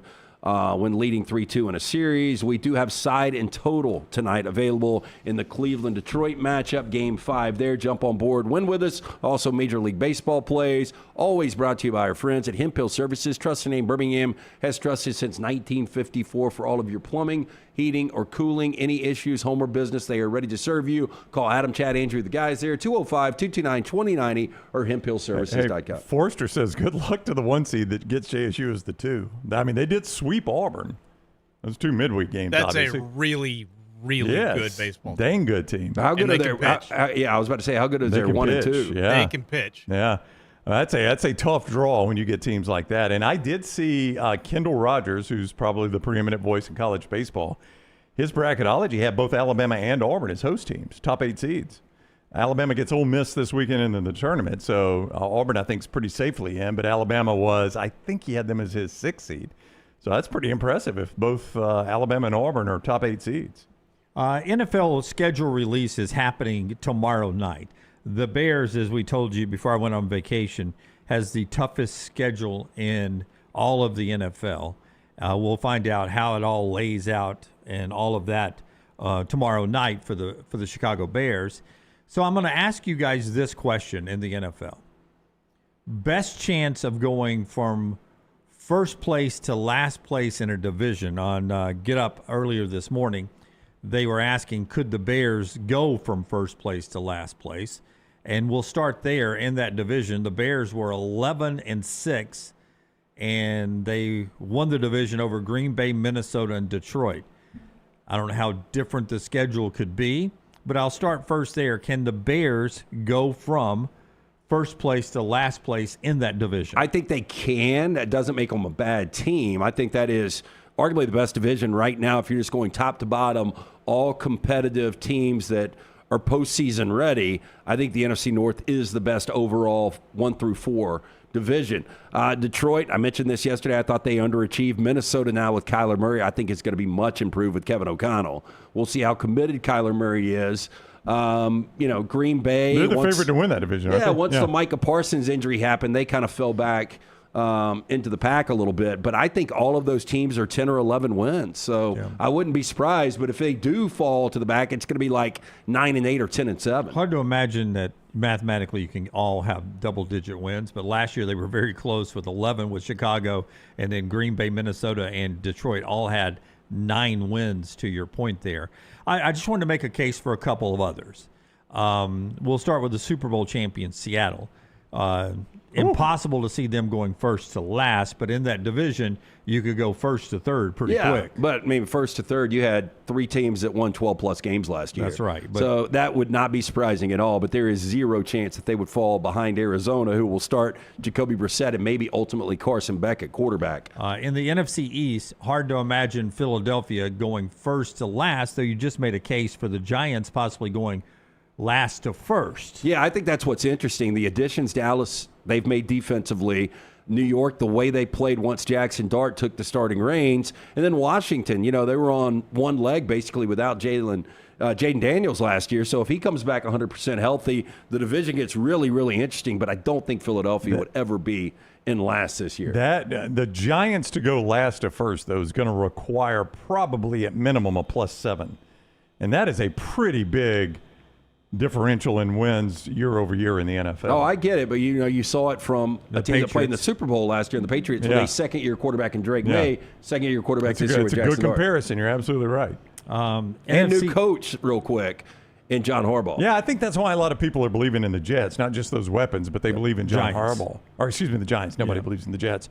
The Giants because of John Harbaugh. NFC South, though, is a conglomerate of mediocrity. So Carolina going first to last would not shock anybody. No, because I think they could have the same record, virtually 8-9, and end up being last. Because I could see all these teams 8-9 or 9-8. I mean, it was kind of jumbled like that last year, and Carolina just got the benefit of the tiebreaker over your Tampa Bay Bucks and getting in the postseason. I'm not insinuating that they would. By the way, everybody in that division last year minus in point differential. Not good teams. It's hard to do. I'm not insinuating they're tanking for the first pick because I think you're going to have to play pretty bad to get the first overall pick. But I just don't know that Tyler Shuck. I know he played well, but I don't know that he's the quarterback they're banking their future on. Do you think? I mean, there was always the discussion of Arch Manning there. I mean, if I'm Kellen Moore, I would rather Tyler Shuck continue to progress than have to throw away this season after going 6-11 last year. I don't but disagree. I see what you're saying. Like, can you imagine the buzz around that city if Arch Manning went to New Orleans? And you're going to have to finish behind the Cardinals and the Dolphins. I don't know what the Dolphins would do. I mean, if Malik Willis shows some promise, I still think they would consider taking Arch Manning, obviously. I feel much better about Tyler Shuck than I do Malik Willis. I can make a case for 3 AFC divisions having first to last scenarios. Wow. Denver, I will start there. If Bo Nix is injured early on in that season, I think we've seen the backup quarterback situation in Jarrett Stidham, all due respect. I don't think it's good enough. And if Las Vegas progresses, whether it's under Fernando Mendoza or others, the Chargers are good, the Chiefs are decent still. There's potential there, but it would require an injury. Yeah, I just don't think first-year head coach and Clint Kubiak, whatever he does at the quarterback position, whether it's Kirk Cousins, who's been awful the last we've seen him out, to a rookie in Fernando Mendoza, I don't see them going from 3 wins to much more than 6 or 7 wins. And even with a banged-up Bo Nix, with that defense, I don't see Denver falling that far back. I don't know, man. Hurt Bo Nix, I could see a 7-win Denver team. I know that defense is really, really good, but if you're starting Jarrett Stidham every game, yeah, but I mean, Bo Nix just had the cosmetic cleanup. Well, I know, but that's 2 surgeries on that one ankle. That I think to Jim's point, if you're a Denver fan, that ankle would shock me. There's one. You've got 3, so you've went through 1. There's one definite that is in play. But I just want to stay with Bo. I mean, if you're a Denver fan, and we love Bo Nix here, but if you're a Denver fan, you are now concerned about that ankle the rest of his career, aren't you? Yeah, but I think everybody in the NFL is concerned about their quarterback's health. Yeah, but not every quarterback has given them a specific injury to be concerned about, and Bo's already had this once in college. His head coach even brought up the fact, jokingly, maybe halfway jokingly, if I had known about this ankle issue, we would not have drafted him. Now he's already had it in the NFL and had to have a cleanup on the surgery to fix the first NFL injury. I mean, you now have a chronic injury for Bo Nix, and trust me, guys, I live this life as a Dolphins fan with Tua. When you have a quarterback that has a chronic injury, you worry about it every single game. Every time the camera cuts away from your quarterback throwing the ball down the field as a defender is bearing down on him, you're like, please don't cut back to my quarterback writhing in pain on the field. Have you ever, when Matt Stafford gets hit nowadays, you hold your breath, right? I mean, I've seen 2 different seasons where he's missed games for the Rams. Yeah. Absolutely. But especially at his age, you think. The worst ones, though, are when, like, he's throwing downfield and you see a defender bearing down on the quarterback and it cuts away to the pass, and you're like, boy, I just hope they don't cut back to my quarterback in the fetal position. Yeah. The not obvious one, I think I know your obvious one. The not obvious one is Jacksonville. We've seen them go up and down pretty radically at times, and I do think the Texans are good. I think the Colts are good if they can get a good play from Daniel Jones, and I do feel like Tennessee's improving enough that Tennessee's going to be better. Yeah, that you could get Jacksonville. But then the one that I would put number 1 on my list of likely go first to last, it would be the Pittsburgh Steelers, and that's even with Aaron Rodgers or without Aaron Rodgers. And his health and everything that would surround that guy, Pittsburgh is the one in that division with Baltimore, who's always good. The Bengals have so much talent, and it feels like the Browns at some point have to break out. Well, you'd love to know who the Browns starting quarterback is going to be if they're going to have one that they're set on for the entire year. The Browns would love to know that more than anyone. Yeah. And then Pittsburgh, is it going to be Aaron Rodgers? They're getting frustrated with the time that he is taking to let them know whether or not he's coming back. Is it going to be Will Howard, a second-year pro out of Ohio State? Do they go out and get Jimmy Garoppolo, who's a free agent right now? There's options right now for Pittsburgh. I don't think any of the options are really good. So with Cleveland's defense, having the best defensive player on the planet, Myles Garrett, if they get solid quarterback play with their ability to run the football, I mean, I could see Pittsburgh fall back to 5 or 6 wins. Now, it is unfortunately, continuing the conversation we just had, become all too often that Joe Burrow is spending time on the sidelines with injuries. He is very injury-prone right now. And that concerns you about Cincinnati. You really like Baltimore, though. Earlier in the show when we were doing the Kalshi read, and I told you the 2 best plays right now, or the 2 best odds right now at Kalshi to win the AFC were Buffalo and Kansas City. You said it should be Buffalo and Baltimore. Well, I mean, I would think. I mean, that's at Kalshi, and that's based on a lot of. That's based on public opinion. Is all that's based on. Odds to win Super Bowl 2027 right now. The Buffalo Bills are 3rd behind the Seahawks, Rams, but then the Ravens are right behind them, basically the same number. Right. So public opinion was looking at Kansas City bouncing back. Vegas opinion says it's Baltimore. Yeah, I mean, I think Baltimore's going to be really good this year. Of course, I think they're going to be pretty good every year, and they were 8-9 last year. No, they've been pretty steady. Obviously, as we talked about it with the Giants, no coaching change, new regime there. So, different look for the Baltimore Ravens. We have been so conditioned to Mike Tomlin and John Harbaugh in that same division right there, and both those guys are gone now. Yeah, and the one in the East, obviously, the Patriots, you wouldn't be surprised if they fall from 14 to maybe 10 wins, but there's no way they're going to fall behind the Dolphins or the Jets. That's exactly right. That's probably the safest bet in all the divisions. Excited about the NFL schedule release. Everybody's got a favored team or multiple ones. I met a couple of people who have an AFC and an NFC team. I don't understand that, but everybody's got a favorite NFL team. See your schedule, how it plays out, when they play tomorrow night. Some of the leaks, including the international games, you knew you had one in the opening week, but no more after that. No Bucks, no Dolphins in international games, which I'm excited about. We'll find out how the rest of the schedule plays out tomorrow night. The show being brought to you today by the great folks at Inverness Country Club. Brownie, tell us about them. ICCalabama.com. That is Inverness Country Club. I love going out there and playing the great course there at Inverness. We are members here at the Next Round. You can be as well. Set up a tour. I see our friend Erin Hilliard is her name. She's a delightful person, first of all. She's a big fan of the show, and she tells me all the time, hey, you had some more Next Round people out here doing a tour. You guys have responded well to this. If you're looking for a club home in Birmingham, Inverness Country Club could be that place. 205-991-8608 to set up a tour. 205-991-8608 on that tour. You're going to see a great course. It is in excellent shape right now, by the way. You're going to see this beautiful clubhouse with great food. You're going to see the expanding tennis facility under construction right now to be brand new. What you're going to see, though, are the people, and the people are the best part of Inverness Country Club. Fantastic people. It is such a fun environment. ICCalabama.com or 205-991-8608 to get your tour today. And I also want to remind you about our friends at Roback, Roback.com, LT. The promo code is TNR20, TNR20. And we've got some new gear out there at Roback.com we want you to go check out. Yeah, please do. Check it out at Roback.com. I'll tell you, as we roll into summer with everything heating up, for the first time ever, and I think it was the first time they rolled it out, their bathing suit collection. Oh, They've look got out. great bathing suits, really, really good price point, very durable. I got a handful of those last year for the summer season, and they are going to have some big announcements coming up this fall with new school partners. We remember the schools got you guys hoodies last year. That's right. Never seen Dunaway wear his Bama hoodie. You ever wear it? I do all the time, man. I just don't wear it on the air here. I get it. Yeah. Brooks has got his on today, I noticed. Yeah. Brown's got the SMU hoodie, but new schools coming into the fold. We will give you more information as we get closer to the fall. But again, code TNR20 right there at Roback.com. Yeah, Roback.com, TNR20. Go and shop there and enjoy the discount and help us out in the process.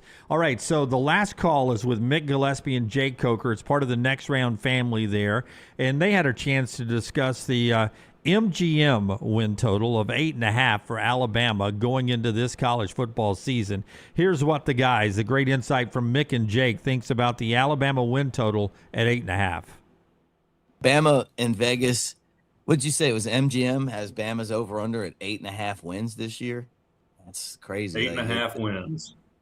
8.5 wins is that's a tough schedule. Talked about it before. You know, maybe our expectations are a lot higher than Vegas.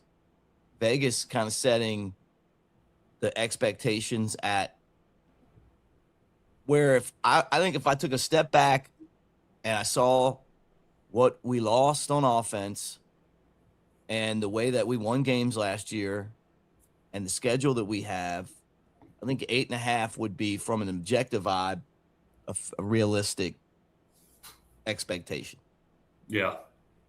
I mean, 8.5, that's I think that's a little lower than what I would have expected. I would have expected 9, right at 9. So we got Georgia at home, then we're at Tennessee, Texas A&M at home, and then we're at LSU. Yeah, 4-game stretch that's just brutal. And so I guess, in my mind, Vegas's read is we may lose all 4 of those games. Yeah. Or that win, terrible. Win 1 out of 4 and lose 1 we shouldn't. Boy, I think I would take a massive flyer on Alabama's over 8.5 right now. I understand why Vegas has got it there, but look, they can only be underdogs in 3 games. They might be favored in every game. Like, I wouldn't be surprised at all, obviously, if they're at home favored against Georgia with the success they've had against Kirby.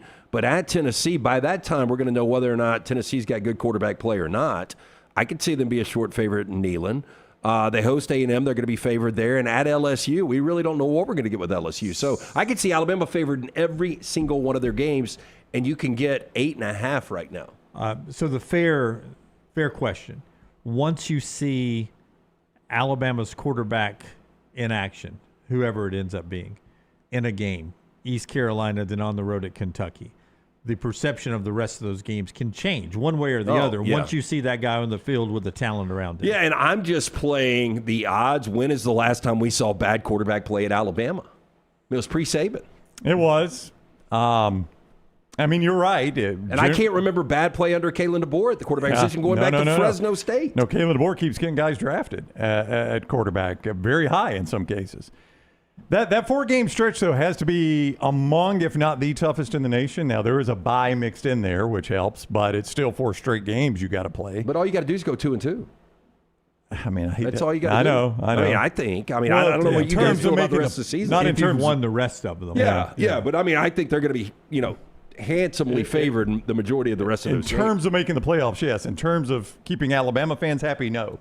Alabama fans are not going to be happy going 2-2 in that stretch, but that's where Alabama fans are. Yeah, I don't know. I mean, if they're 10-2 at the end of the year, I think. Yeah, I think Alabama. Then everything resets, and it depends on what you do in the postseason after that. I'm just saying, y'all revisit this on the show after November 7th, whatever today is. Well, you're right. I mean, pick two of those games and tell me the loss. If Monday, November 9th, Alabama is 2-2 and Georgia at Tennessee, Texas A&M at LSU, you tell me the temperature of the Alabama fan base on that. I'm just telling you that in the long run, maybe they look back on it and say 10-2 was good. No, I get it. Like if you lose to Tennessee that Monday, people are going to be like, Josh Heupel's 2-1 against Kalen DeBoer. What's going on? But that's after every loss. Yeah. But in the big picture of things. If you told Alabama fans right now 10-2, every one of them would sign up. Yeah, if you beat Tennessee and then one of those others, those are good wins. Well, I mean, the thing that makes it such a difficult road trip, such a difficult stretch, is the teams you got to play. Georgia, Tennessee, A&M, and LSU. That's at least 3 playoff contenders. I don't think you would call Tennessee a playoff contender right now. But then your road trips, I mean, Neyland Stadium and Tiger Stadium are among the toughest road trips in the SEC. So your 2 road trips. In the country. Yeah, really in the country. You're right. Your 2 road trips are very, very difficult road trips. But you're getting a brand new, probably really young quarterback in Neyland. And then against LSU, it's Lane Kiffin year 1 and Sam Leavitt coming off an injury. Yeah. Now, I'm just saying this is one of the easiest schedules I've ever seen Alabama have. I don't know if you guys agree with that. I think on paper coming into the season, it is one of the easier schedules we've seen. I think you ease into it better than Alabama schedules have during most years under Nick Saban. Most years under Nick Saban, there was that bye game to start off with that was a better brand, obviously, than East Carolina most years. And at some point, whether it was week 1 or 2 or 3, you were tested quicker than you get tested here. You think about I like the schedule because you can ease your way into it. Yeah, and half the SEC teams, Kentucky last year, 2 wins in conference. South Carolina last year, 1 win in conference. Mississippi State, 1 win in conference. Auburn, 1 win in conference. I mean, those were bad SEC schools last year. I think by the end of the year, to your point of it being an easy Alabama schedule, I think by the end of the year you will play 4 teams that finish ranked. I don't know which 4 they are totally. I know ones I think will be. But I think you'll only have faced 4 teams that are top 25 at the end of the year. Yeah. I don't know if you guys think it's more than that. I would put the over-under at 3.5. Probably. There's no way East Carolina is. I don't think Kentucky will be. I'd be stunned if Florida State, South Carolina, or State are. Yeah, I'm going to be really surprised if Georgia, A&M, and LSU aren't. Not. Tennessee's going to be borderline. Tennessee's the swing with whichever other team, Vandy, Auburn, whoever sneaks in there. Yeah, Vandy, Auburn, Florida State, South Carolina. One of those could pop up. That's right. So I think there's a swing position there with Tennessee and somebody else. 0 entry pools, cold water, or jumping into the deep end cold water. That's what quarterback changes is for me. It's cold water pools. Okay. And Alabama's schedule is the gradual entering cold water. It gets colder as you get closer to the balls. Yeah. But once you get past that, you're good. And Georgia's the balls. Okay, I was going to ask you where the testicles are on Alabama's schedule. You walk into the pool, it gets colder and colder, but you get used to it, and then Georgia's the balls game. It never feels, from foot, the foot is okay in there, and then once you're completely submersed, it's not bad. No, that's what I do. I go to the balls, and then I'm like, all right, here we go. And then I just everything in from that point on. But some people change quarterbacks, and you have to jump in the deep end of cold water, much like Ohio State and Texas had to do last year in their opener in Columbus. You just jump in, and you got a new quarterback, and you're against a good team. Alabama's schedule is a 0 entry pool. You just gradually get tougher as you go. To your point, LSU and Clemson are both doing that. LSU and Clemson are replacing quarterback. They play each other Tiger Stadium in Baton Rouge, the Tiger Stadium in Baton Rouge, on the first night of the season. So you jump right in with a tougher opponent there. You're right. It is a pretty gradual 0 entry cold pool for the starter, be it Austin Mack or Keelan Russell, or maybe both the guys at some point. 108 days to the start of the college football season. New York Butcher Shop getting you ready for one more college football thing here in this segment. Hour number 2 here on the show today, and New York Butcher is always great for the best hour of the day, the golden hour right before sunset. Yeah, I want to remind you, they've got a wine club. Now, Memorial Day is coming up, and you can order the Boston Butts. They're going to have the Hickory Smoke fully cooked, only $39.99. They're going to be available pickup May 20th to the 23rd. Reservations only, both locations, Cobb Heights, Greystone. But also want to remind you about the wine club. $40 a month. You receive 1 bottle of red, 1 bottle of white from the same vineyard or region of the world. valued at a minimum of $40. You'll also receive 10% discount on any single bottle purchase from their store. It's a great way to try new wines from our friends Jim, the fine folks right there at the New York Butcher Shop. 2 locations for you, the original Cabo Heights, Highway 119 in Greystone. Rare quality, well-done service. It's the New York Butcher Shop. All right, so you guys talked about it Monday, the LA Times report that USC and Notre Dame are starting to talk again. Tyler, cut number 1 if we can. Colin Cowherd said on his show yesterday that USC now has all the leverage, that now that the game is off the books, Notre Dame has come back crawling to USC because they need the game more than USC needs it. USC obviously in the Big Ten, with the Big Ten scheduling everything, Notre Dame needs it more. Brady Quinn, though, is a Notre Dame guy. He's a big voice on Fox's Big Noon Kickoff show, and that is a Big Ten. It's the Big Ten right holders, right? Mm-hmm. And Notre Dame is not part of that. But here's Brady Quinn with LeVar Arrington on USC and Notre Dame. Cowherd, who's based in Los Angeles, sort of painting Notre Dame has come crawling to USC. Here's Brady Quinn on his thought on why the USC-Notre Dame conversation is cranking up again. So it seems like the dots are being connected now that since this game can't be played until probably around 2030, and most likely the playoff will expand to 24 teams by then, that it would only be appropriate the rivalry comes back. And then again, it's okay if Lincoln Riley can drop a few more games to Notre Dame. So that's how this all came about. There was a lot of pressure from people who just could not understand it. Honestly, can we get a round of applause for the one and the only Petros Papadakis, who is an SC alum. He was one of the first people who called this chicken crap by SC in the first place, as well as Keyshawn Johnson, many other alums who felt the same way. And again, just to reiterate, SC's timeline was, hey, we're going to win championships in the Pac-12. Until we're not, we're going to move everything to the Big Ten. And then once we move to the Big Ten, we realized that, oh no, we can't really handle all of this. So why don't we drop the Notre Dame game, because we already made our mistake by moving to the Big Ten. So we're just going to keep doing that because we're getting paid so much from the Big Ten. That's how this all came about. Like, that's the reality of where we're at. It's that simple. Somebody was avoiding the smoke, and well, by the amount of success we've been watching Notre Dame have, I don't see why anyone would look at Notre Dame and think that they were ducking the game. 2 pros and a cup of Joe there with that. I mean, do sucks. you feel like USC and Lincoln Riley are trying to duck that game is how they got out of it? He's got dominated. Year one, they won that game when they ultimately, the very next week they play for Pac-12 championship against Utah, and they end up losing that game. But since then, they've lost 3 consecutive games to Notre Dame by double digits.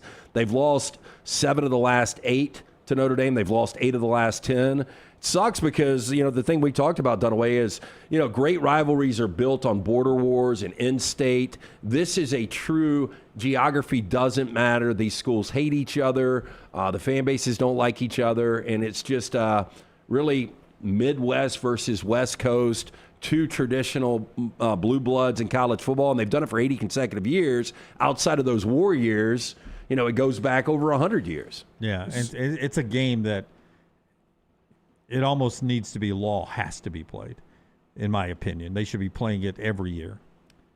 I mean, I agree. It is just one of the rivalries that's the fabric of college football. You'll never hear me say college football is better when Team X is good or Team Y is good, or college football is better when this game is played. Well, college football, for all the reasons LT said, the fact that it wasn't, in-state or a border rivalry or a conference rivalry, that but it Brown, was I love 2 the game, sections of the country. But, as a guy that watches a lot of USC football and would love to see them get back in a college football playoff, when you play a 9-game Big Ten schedule, and again, I want to see it, but when you play a 9-game Big Ten schedule and then you've got Notre Dame where they are going nowhere, they're going to be top 10 year in and year out. So, that's much like what Ohio State, everybody's giving Ryan Day a lot of credit because he continues to schedule these out of conference. Texas again this year, Alabama coming up with a home and home.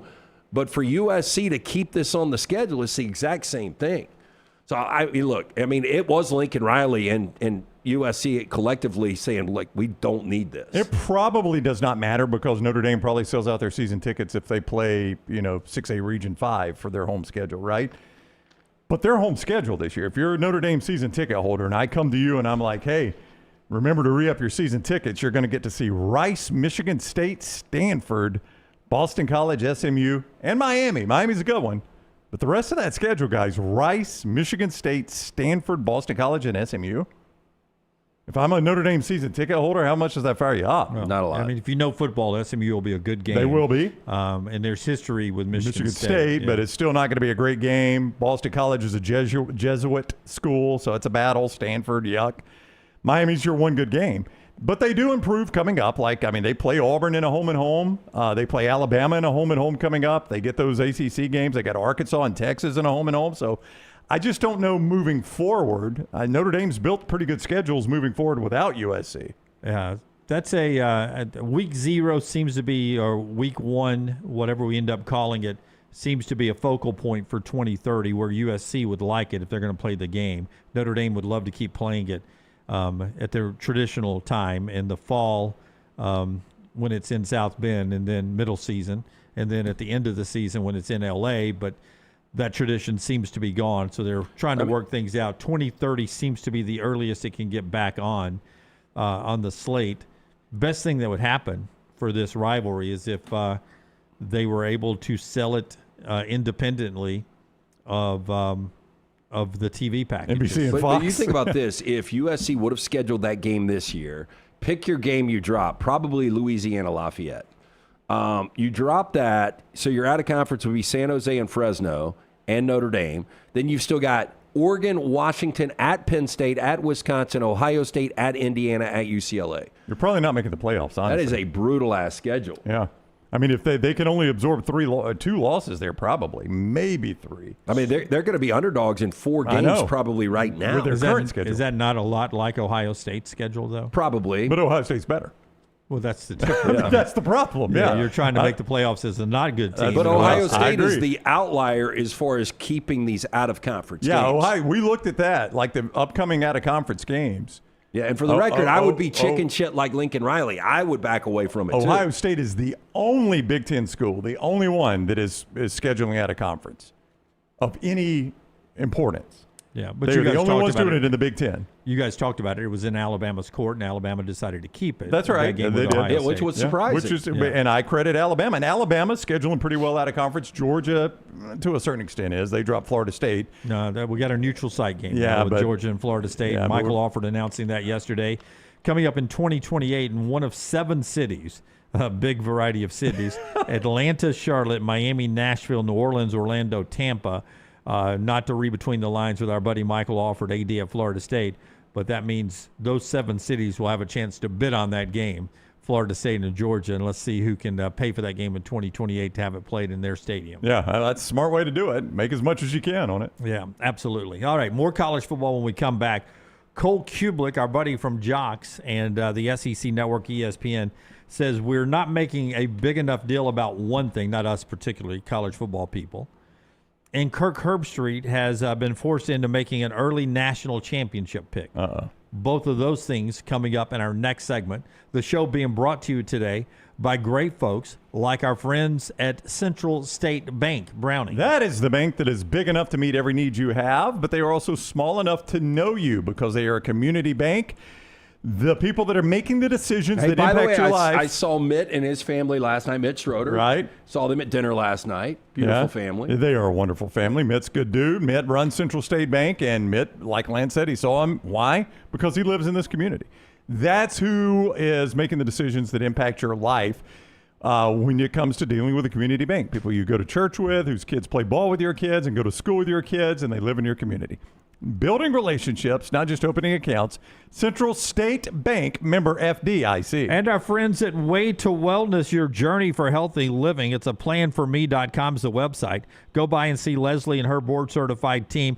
They'll help you jumpstart that weight loss or maintain your weight loss. If you've worked hard to lose some weight and want to keep it off, they can do that with our friends at Way to Wellness. The website, again, is a planforme.com. No contracts, no sign-up fees, and the first consultation is free. Everything from injection therapy to meal replacement and other things in between. Way to Wellness. Change that life right now with weight loss and control your diet with the great folks at Way to Wellness, your journey to healthy living. Follow Dunaway on Twitter and Instagram at Jim Dunaway. From driveways to interstates, accidents happen fast. The insurance company's response? Here's our offer. Take it or leave it. Leave it. Call Alexander Shinar Trial Attorneys. Over 250,000 clients. And no, they don't accept lowball offers. They fight, they win. Over $2 billion recovered. Call now for a free consultation. 659-777-7777 or alexwins.law. Physical office location, Birmingham. To everyone who craves a fresh meal made just for you, let our team member Jacob share what's special about Culver's. In Wisconsin, our food comes from the heart, and taking the time to handcraft your meal with care is how we've always done it at Culver's. It's why your Butterburger doesn't touch the grill until after you order. Come to Culver's and let us serve you a Butterburger made special just for you. From Wisconsin with love, welcome to Delicious.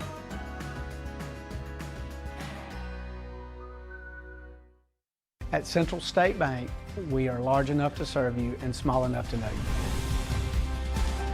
Manage your money with ease, whether it's mobile banking, hassle-free checking, competitive loans, business solutions, or personalized financial advice. We're your hometown bank with big-time service. Visit us today and experience banking made simple, because at Central State Bank, you come first. Member FDIC. Never miss anything from the next round when you listen on demand through the podcast platform of your choice, Apple, Spotify, iHeart, or Google Podcast, wherever you listen. Always like, follow, subscribe, turn on automatic download so you can catch every part of the next round. Listen anywhere in the world, anytime on the Next Round podcast feed, and support the show by following, subscribing, and turning on automatic downloads on any podcast platform. Listen anywhere in the world, anytime on the Next Round podcast feed. Thanks for always making the next round a big part of your day. Storm season is here. Make sure you have a plan of action in place right now. Greg from Pell City and Storm Restoration Roofing should be your first call when storms hit. Insurance companies love working with Storm Restoration Roofing because of Greg Nelson's name and reputation in the industry. When storms hit, call Greg Nelson. He's local, 205-542-3531. He's the home of the free no-cost roof inspection. Greg from Pell City on Facebook, 205-542-3531. It's Storm Restoration Roofing. Hey, there's nothing worse than waking up to a plumbing problem. Don't get caught in a flooded house. Call the guys at Hemphill Services. Adam, Chad, and the team at Hemphill are the only ones I trust to fix it and fix it right the first time. Hemphill Services does it right and always at a fair price. For all of your plumbing, cooling, and heating needs, trust the name that Birmingham has trusted since 1954. That is Hemphill Services. Call now, 205-229-2090. That's 205-229-2090. Remember the name Way to Wellness if you're battling weight loss in your life. I'm Jim Dunaway from The Next Round. There was a time I was over 216 pounds until Way to Wellness helped me lose 45 pounds, and now for over 2 years, they've helped me keep that weight off. Here's their website, aplanforme.com, aplanforme.com. That's a great name for a website because there's no cookie-cutter plan. Everything is designed specifically for you. No contract, no sign-up fees, and your first consultation is free at Way to Wellness. Hey, Lance Taylor from The Next Round to tell you about one of our favorite places for breakfast, lunch, and dinner. That is Hamburger Heaven since 1982. Hamburger Heaven has been serving Birmingham's best hamburgers, cheeseburgers, French fries, hand-spun milkshakes, and sandwiches made fresh to order. All of their ingredients are fresh and prepared daily. This includes their beef, always fresh, never frozen, hand-pattied each and every day. For breakfast, lunch, or dinner, visit any of the 4 locations, Highway 280, Irondale, Gardendale, and Homewood.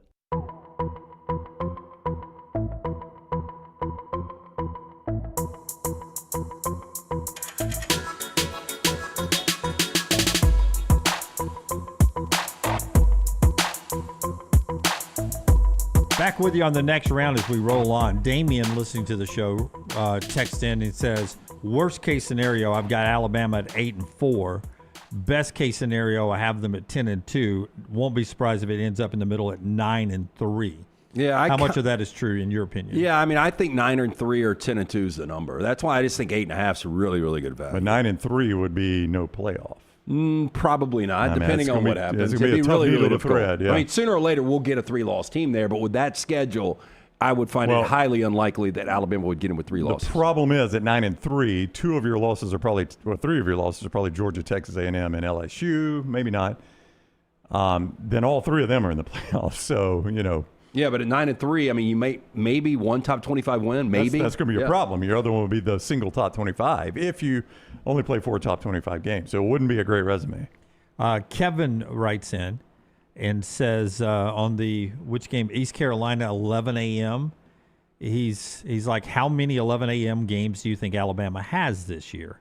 I don't know. It's always a guess, but I would say the Florida State game has a chance to be 11 a.m. ABC because that's week 3, right? Same day as prime time. LSU Ole Miss, we already know that's at 6:30.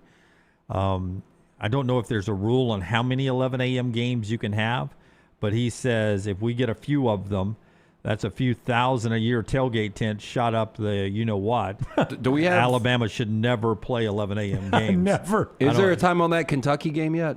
I have not seen that yet. There is not. I could see that be 11 o'clock. Well, at least that's on the road, though, as far as tailgating goes. Georgia, Arkansas, Kentucky, Texas A&M that same day as Bama, Florida State. So Bama, Florida State's the second most attractive SEC game that day, behind LSU and Ole Miss. So they usually put you at 2:30. Yeah, so I would think Florida State at Bama would have a shot at being 2:30. Georgia at Arkansas feels like a blowout. Kentucky at Texas A&M is not gonna be a ratings winner.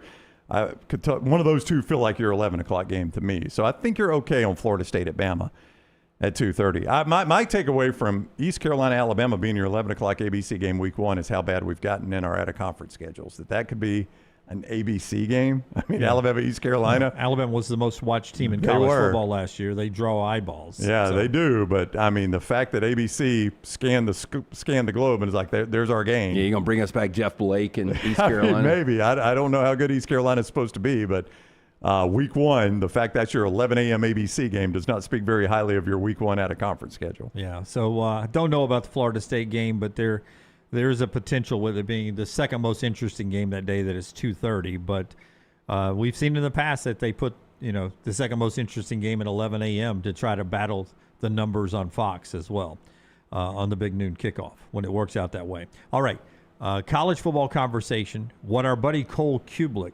says that we, not us particularly, but the SEC media, college football media, are not paying enough attention to. Brought to you by our friend Alexander Shinara, trial attorney. Shinara.com. He pays attention to you, segue, as he handles any legal issues you have. And he does it as good as anybody in the world, Alexander Shinara trial attorneys. They've recovered more than $2 billion for their clients. That's how well he's done it, $2 billion for their clients. He's done that by just following a few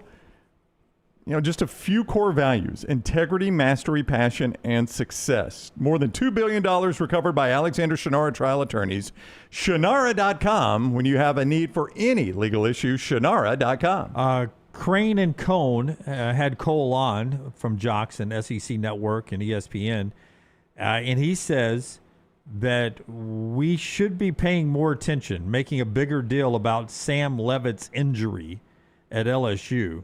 It's Longstreet's the backup, right? They brought him in as well at LSU, but that Sam Leavitt, that this injury that we keep being told from Lane and company, oh, it's not that big a deal. All this is planned and everything. Cole tells Crane and Cone that we should be paying closer attention to the Sam Leavitt injury. Where's the Sam Leavitt injury pass on your radar screens right now? And I mean, I just brought it up. I haven't heard any of the comments from Cole. But yeah, so far off my radar that I think I had him number 1 quarterback in the SEC. I keep forgetting who I gave Brooks my number 1 quarterback, but I think it was Sam Leavitt. And so that would tell you how I feel about it. And Lance just did mention it a moment ago when we were talking about LSU. So that injury is obviously more on your mind than mine. Yeah, I mean, look, he just didn't really play last year. There's the ratings. Do I have Sam Leavitt at the top there, Jim? You tell me.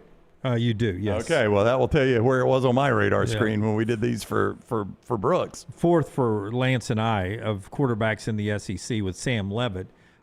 Injured past 2 years ago, really good, obviously getting Arizona State to the playoffs. Last year, gets bounced with an injury that he's had to have surgery and now cleaned up in the off season to get ready for this upcoming year, and didn't do a whole lot in the spring.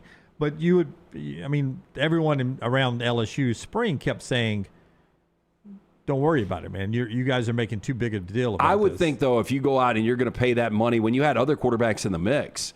I mean, Sorsby, and look, they dodged a bullet with Sorsby, but I don't think they would have paid the money they paid for Leavitt if they didn't medically clear him. But remember, they were trying to get the kid from Washington. That's right.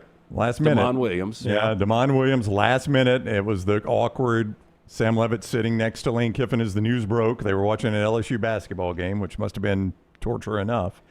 And then Sam Leavitt sitting there, and he's looking at his phone, and everybody's like, oh, no, is he seeing the news right next to Lane Kiffin? Yeah. It's a Liz Frank foot injury for those that are not keeping up with that. Does that ever linger? Yeah, I would think. I would guess, yeah. I mean, I've never had it. That's one of the many bones in your feet and the tendons down there that you're dealing with. Lane Kiffin, despite missing spring, said Leavitt is on track to return for the 2026 season opener. Injury sustained in 2025 in September against Baylor. Got aggravated in October against Arizona State, and then he shut it down. Played through part of the season with the pain and the injury. Just recently started running again on the foot. Well, the question would be, how comfortable are they with Husan Longstreet? That's the kid from USC that was going to be backing up Jaden Maeva, and he decided to back up Sam Leavitt. So he's the backup, and they paid money. I mean, he was a portal quarterback. They had to pay to get him, too. I'm sure he's probably close to $1 million. Yeah, I mean, he did not come free. So, but Lane learned that last year. The benefit of going out and getting a quarterback that has a lot of upside as your backup, because he did that last year with Trinidad Chambliss, and there was nobody that thought Chambliss would take snaps last year. Yeah, and I don't even know that Lane Kiffin knew he had in Chambliss what he had in Chambliss. I really don't think he did. Nobody knew that. That's no shot at Lane. I don't think anybody knew that Chambliss was going to be that on a big stage, or he might have been starting somewhere. Yeah, I think Cole has done this long enough, but played football enough to know that those type of foot injuries can be something that could nag you for some people their whole career after they have it. There's some pros that deal with that kind of injury forever. We'll see how Sam Leavitt handles it, but you were bringing it up before I even brought the story up, LT. An LSU minus Sam Leavitt, not the same type team that we project them to be. Long term. I mean, did Cole quote anything that Lane Kiffin said? Because I'm looking at this, and this is 2 days ago. Lane Kiffin drops huge, all caps, Sam Leavitt injury update. Yeah, the injury update is that he's beginning to run and should be ready to go.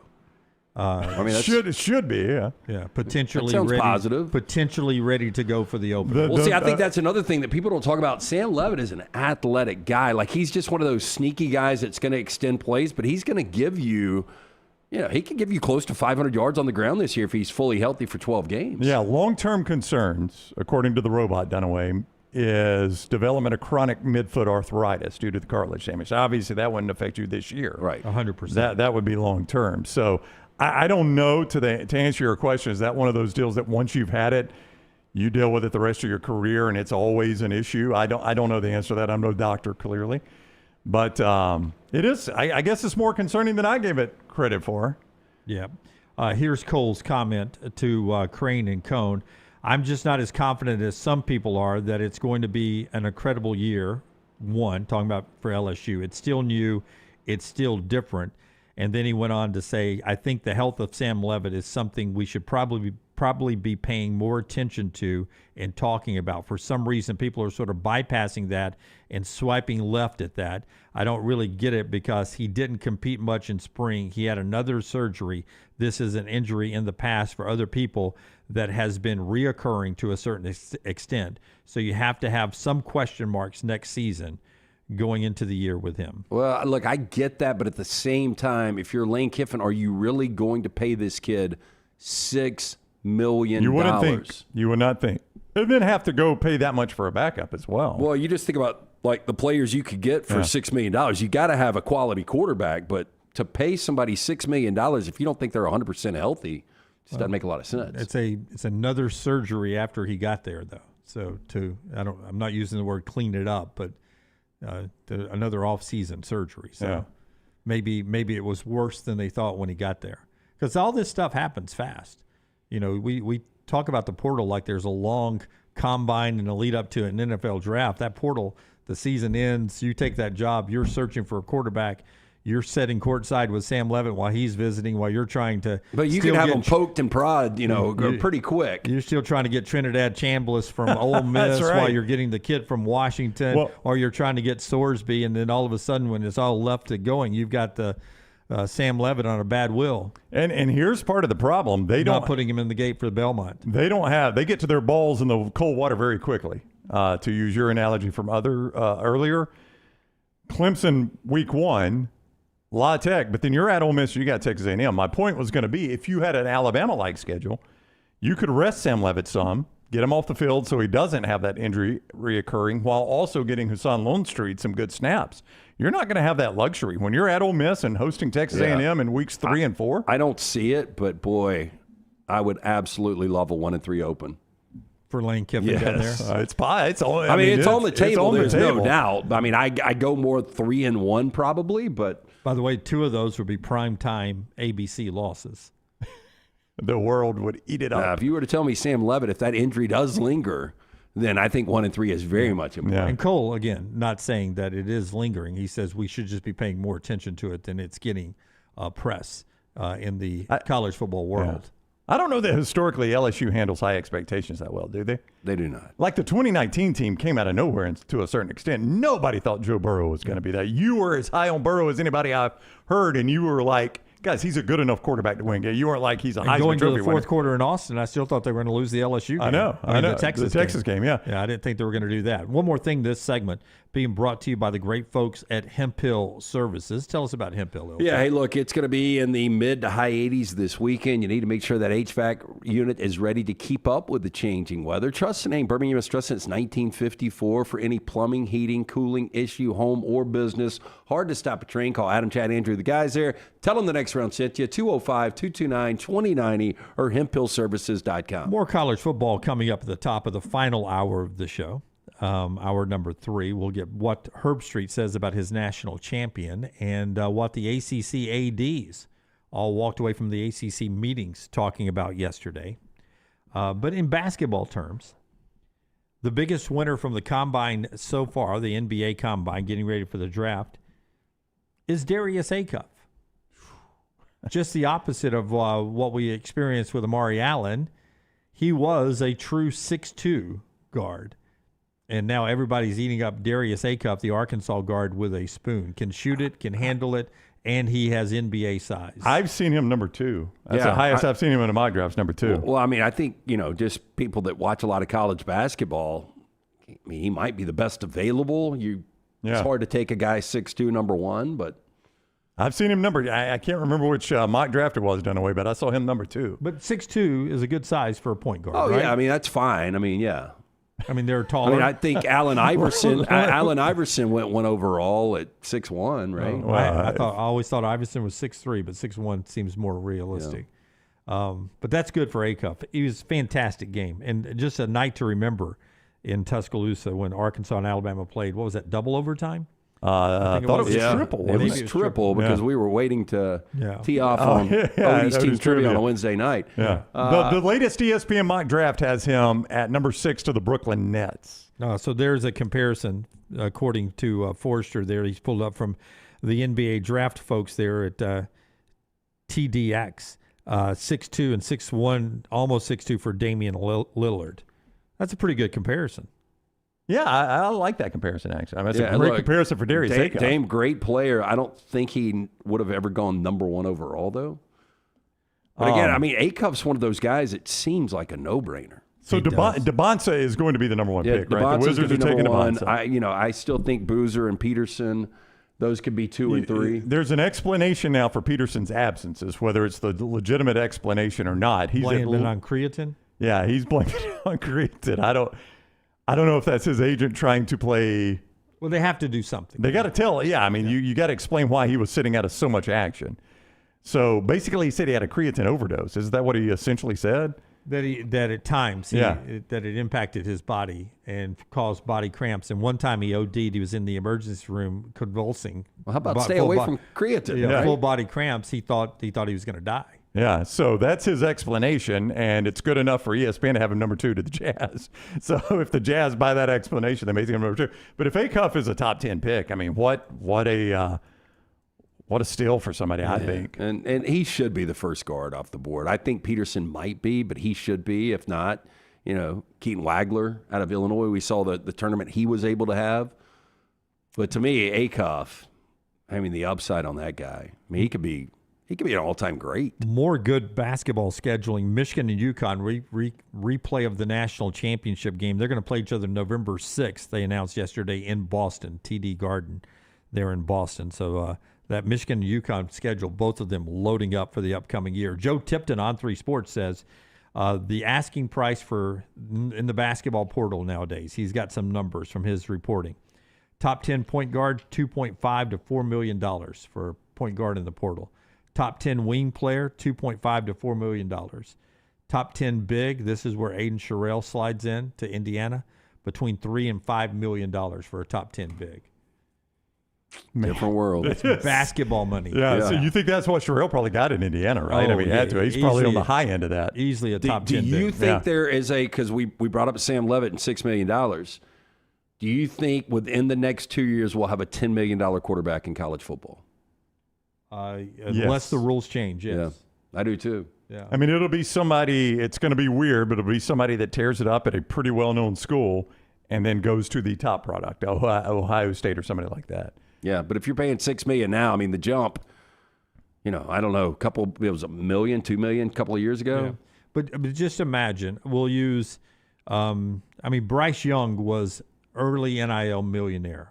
NIL happened. Nick Saban already said he. You had remember $1 how million. shocked we were and everyone was when Nick Saban said that out loud, though? $1 million. Oh, We got $1 million quarterback? he had another year after his Heisman.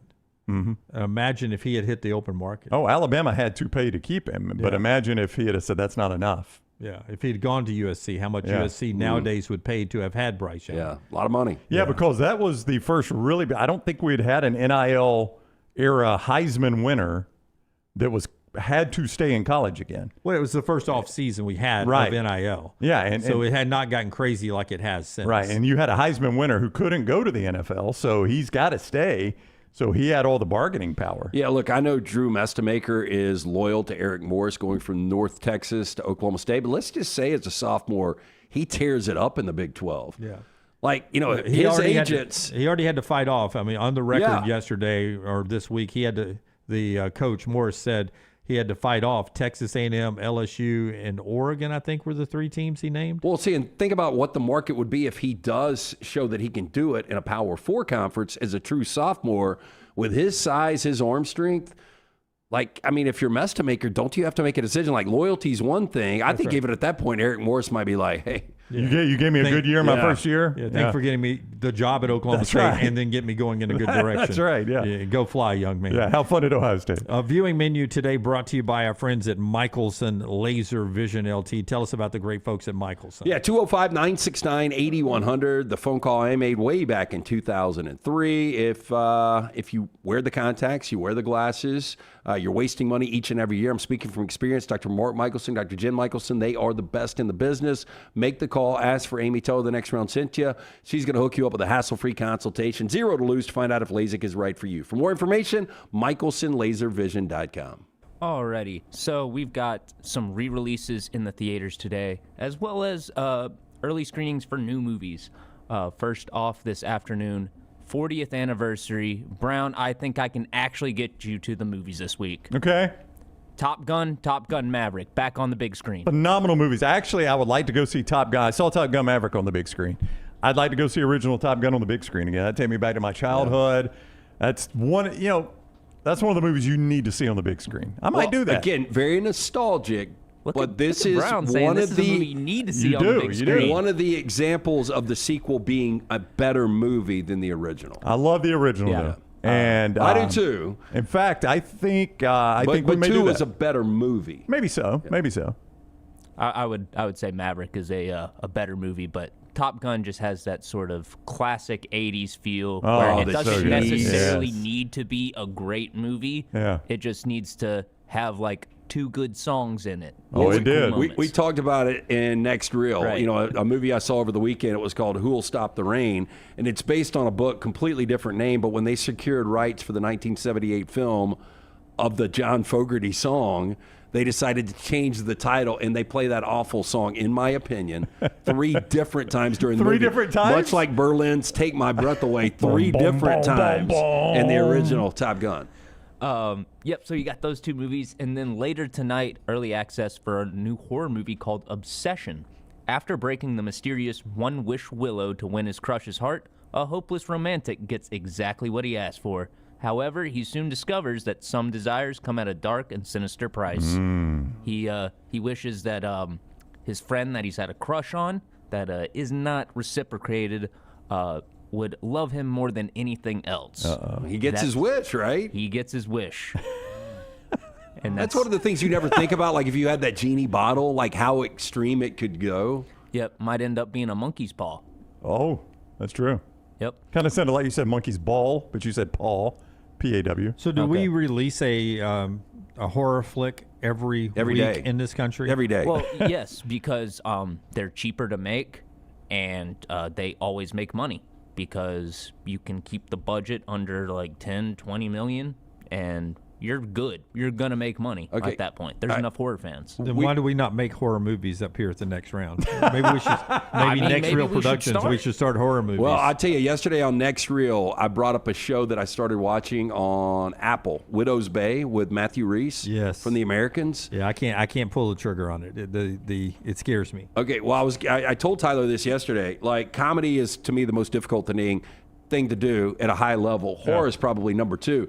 They do both. They interweave it, and it works. Like, it is funny as hell. And then the scary moments, I'm like, damn, that is. Yeah. I don't like that. So a lot of supernatural, but very, very funny. If you like the combination or one or both, Widow's Bay with Matthew Reese is really, really good on Apple. What is Friends and Neighbors? Is that the Apple TV show I'm watching? Yeah. Is it Friends and Neighbors? I got that right. I just saw the funeral episode. Oh, what a great episode of that was. It was just depressing, though. You know, Well, that's one of those shows I think is well done. It makes me laugh, but damn, that was a depressing episode. I thought it was so well done, the camera angles and everything on that. But to show you how entrenched horror movies are in in society, no spoiler here, but the father is sitting on the bed, and I just kept expecting him to turn around and like have no eyeballs. You know who the dad is, don't or when you? he's laying in the coffin, I was expecting his eyes to open. Those were the type of things I was expecting to happen because I hear so much horror on the show. I brought this up when I first saw the show when we watched it last year, I think first season. The dad is Michael O'Keefe, who was Danny in Caddyshack. Caddyshack. Yep, absolutely. And he's playing John Hamm's dad. That's wild. He's that old. Yeah, the Next Round could do a horror film, and SEC Country do the sequel tomorrow. Ooh. That's the reboot. Yeah, it's the reboot. No, I wonder if we had a fan that was stalking a coach they didn't like. With only recasted characters. So we could do, like, the fan with Wesley Snipes and Benicio del Toro was horrible, and Robert De Niro. So we could do it better, you think? But you could do it better in SEC Country where this one particular fan has an obsession with his head coach. Yeah. Or an obsession with a podcast that makes good content. No. Sorry. Is that what you're watching? You got one more? I've got one more. So after yesterday's conversation on the Next Reel, ran into some issues with the edit. It's a longer edit than normal, and also my Adobe decided to crash and delete the project, so I had to start over. Should be out later today, but we went through our favorite films from a selection of directors, and it's really got me wanting to go back and watch Pulp Fiction today, because it's been a while since I've watched that one. Nice tease there. Such a good movie. Brown, what was your thought? Give it 30 minutes. Terrible. Yeah. No, all right, if you only give a movie 30 minutes, you didn't watch it. If you can't hook me in 30 minutes, you're a bad movie. So any sort of slow burn kind of story you're not in? Yes, get to the First action. of all, Let's just go. a fantastic story with so many great characters and the influence it had on film and filmmakers. Hard pass. Yeah. You've got to be storming a beach at Normandy early to get Brown's attention. That did hook me quick. Got a movie coming up about that in a few weeks. Okay, let me know. Or any Disney sports movie, roll it out. He'll watch it. Not really. Not big on those. That's our viewing menu brought to you by our friends at Michelson. Tell us again about our friends at Michelson LT before we take our great break. Yeah, 205-969-8100, conveniently located UAB Highlands. Dr. Mort Michelson, the first to perform the LASIK procedure in the state of Alabama back in 1995. I got the procedure done in 2003. Still have the 2015 vision, better than 2020. Make the call that I made. Ask for Amy. Tell her the next round sent you. 205-969-8100 or michelsonlaservision.com. Follow LT on Twitter at @TheLanceTaylor. Hop in. Injured in an Uber or Lyft? Here's the problem. Was it the driver's fault? The other car? The app company? Good luck figuring that out while you're trying to heal. Alexander Shinar Trial Attorneys, they've got a guy for rideshare accidents. And here's the best part. They don't get paid unless you do. You heal. They fight. One call, 659-777-7777. Or visit alexwins.law. Alexander Shinar Trial Attorneys. Because rideshare accidents need an experienced team. Physical offices, Birmingham. Sterling and the fine folks at Champy's Chicken on Highway 119 in Alabaster want to welcome you in for a great lunch or dinner starting at 11 a.m. every day. Chicken that's brined overnight and cooked to order, and the taste of the Delta with those Delta recipe tamales. Champy's is perfect for all your tailgating needs this football season. You can also choose Champy's for your next party, wedding, or birthday. Great food, great people. Champy's Chicken on Highway 119 in Alabaster, and everything online at champyschicken.com. At Central State Bank, we are large enough to serve you and small enough to know you. Manage your money with ease, whether it's mobile banking, hassle-free checking, competitive loans, business solutions, or personalized financial advice. We're your hometown bank with big-time service. Visit us today and experience banking made simple, because at Central State Bank, you come first. Member FDIC. Next round shirts, next round hoodies, and next round hats are all in one place.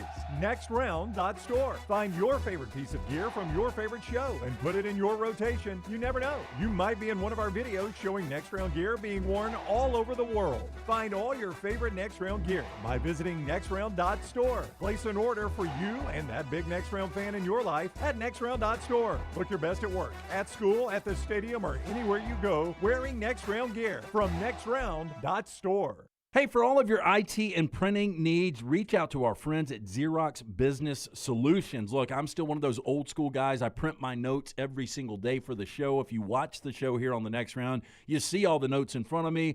From day one, Xerox Business Solutions, they've been with us here at the next round.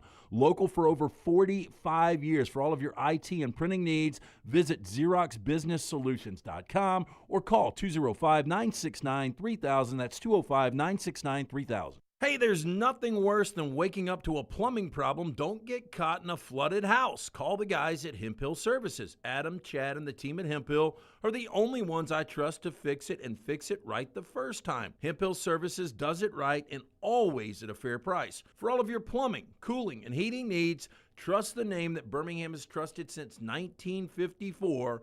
That is Hemp Hill Services. Call now, 205-229-2090. That's 205-229-2090. Remember the name Way to Wellness if you're battling weight loss in your life. I'm Jim Dunaway from the next round. There was a time I was over 216 pounds until Way to Wellness helped me lose 45 pounds, and now for over 2 years, they've helped me keep that weight off. Here's their website, aplanforme.com, aplanforme.com. That's a great name for a website because there's no cookie cutter plan. Everything is designed specifically for you. No contract, no sign-up fees, and your first consultation is free at Way to Wellness. Stop by the New York Butcher Shop and pick up the finest in certified Angus prime beef steaks and burgers, premium pork chops, ribs, and all-natural chicken cut to order just for you. Their chef-prepared entrees and side dishes are the perfect dinner-to-go choice for your family and are ready to heat at home. With a great selection of fine wines and desserts, the New York Butcher Shop is your one-stop dinner shop. 2 locations to serve you, Cahaba Heights and on Highway 119 in Greystone. The New York Butcher Shop, rare quality, well-done service. Jim Dunaway, Lance Taylor, Ryan Brown. The next round, presented by Bud Light, is on now. Final hour of the show brought to you by our friends at Champy's World Famous Fried Chicken. Tyler, what are you eating today at Champy's if you swing by there on your way to see a movie? I haven't been there this week, but I am planning on going maybe tomorrow or Friday. I've got to go with that chicken finger platter. The chicken tenders are so big, so crispy, so juicy. I save them for 2 meals. I can get 2 meals out of them. Wow. That's savings right there. And then the sides are excellent. I always go with baked beans and potato salad, but you wouldn't go wrong getting the mashed potatoes and gravy or the coleslaw or the fries or anything else on that menu. Mayonnaise-based coleslaw is the best. Oh, for sure. 100%. Yeah. And they've got that at Champy's Chicken. The sides are in-house, made in-house. So, too, are the desserts. Caramel cake, or caramel cake, as some people would call it. But not if you're from the South. It's a caramel cake. The key lime pie, which is good this time of year as it heats up a little bit. But don't forget the Mississippi Delta recipe tamales. It's our friends at Champy's Chicken, champyschicken.com. Kirk Herbstreit on McAfee's show yesterday. And they were all together at the ESPN ABC up front. But at some point, Herbstreit's getting asked, man, who's your pick to be the national champions? And he says, I love making my pick, being forced to make my pick in April and May. But here we are. And he threw a team out there. Where do you think Herbie went? I've not seen this, so if I get this right, no, Auburn, I don't see it. For the record, I've got Oregon versus Notre Dame. Okay, I was not going to say either one of those. I have got a feeling he is going to go Notre Dame. I think Herbie is jumping on the very popular Miami bandwagon. That's where Herbie went, Miami. Yep, I've seen a lot of it, and I had not seen that, but I was just guessing. I tell you, this shows you the respect for Darian Mensah, because I don't know how many people respect Mario Cristobal in a 12-game schedule. But, I mean, what is crazy is if the selection committee sticks by their guns and goes Notre Dame, I don't think not one person's picking Miami. And, in fact, we're probably talking about, hey, look, Mario Cristobal better make the playoffs this year. His job's on the line. I do think it's a little ridiculous, and I agree with you 100%. I don't think they would be preseason top 10 if they wouldn't have made the playoffs last year. It's crazy that now, look, they did make the playoffs. They go on the road and beat Texas A&M. They beat Ole Miss in a classic game. They almost win the national championship. I mean, they got ball in hand with a chance to win it all. All due respect to Mensah and to Kirk Herbstreit, who I admire a lot. I'm not trying to argue against his case that Miami's the pick to be the national champs. And I feel like Herbie can change it before they do game day down in Baton Rouge for week 1. And I bet he will. But Mensah is not a guarantee. He's been really good. But beyond that, you got your great receiver back. I understand that. But you lost so much on the offensive line. Oh. And that's Cristobal's suit. I understand that. But now do your defensive front seven. Just Bain and Mesidor alone. I mean, that's what I brought up. I mean, like the defense and how bad it was with Cam Ward. I think Mensah is a no-brainer. Like, I think he's going to be better than Beck. I think he's going to be close to what Cam Ward was.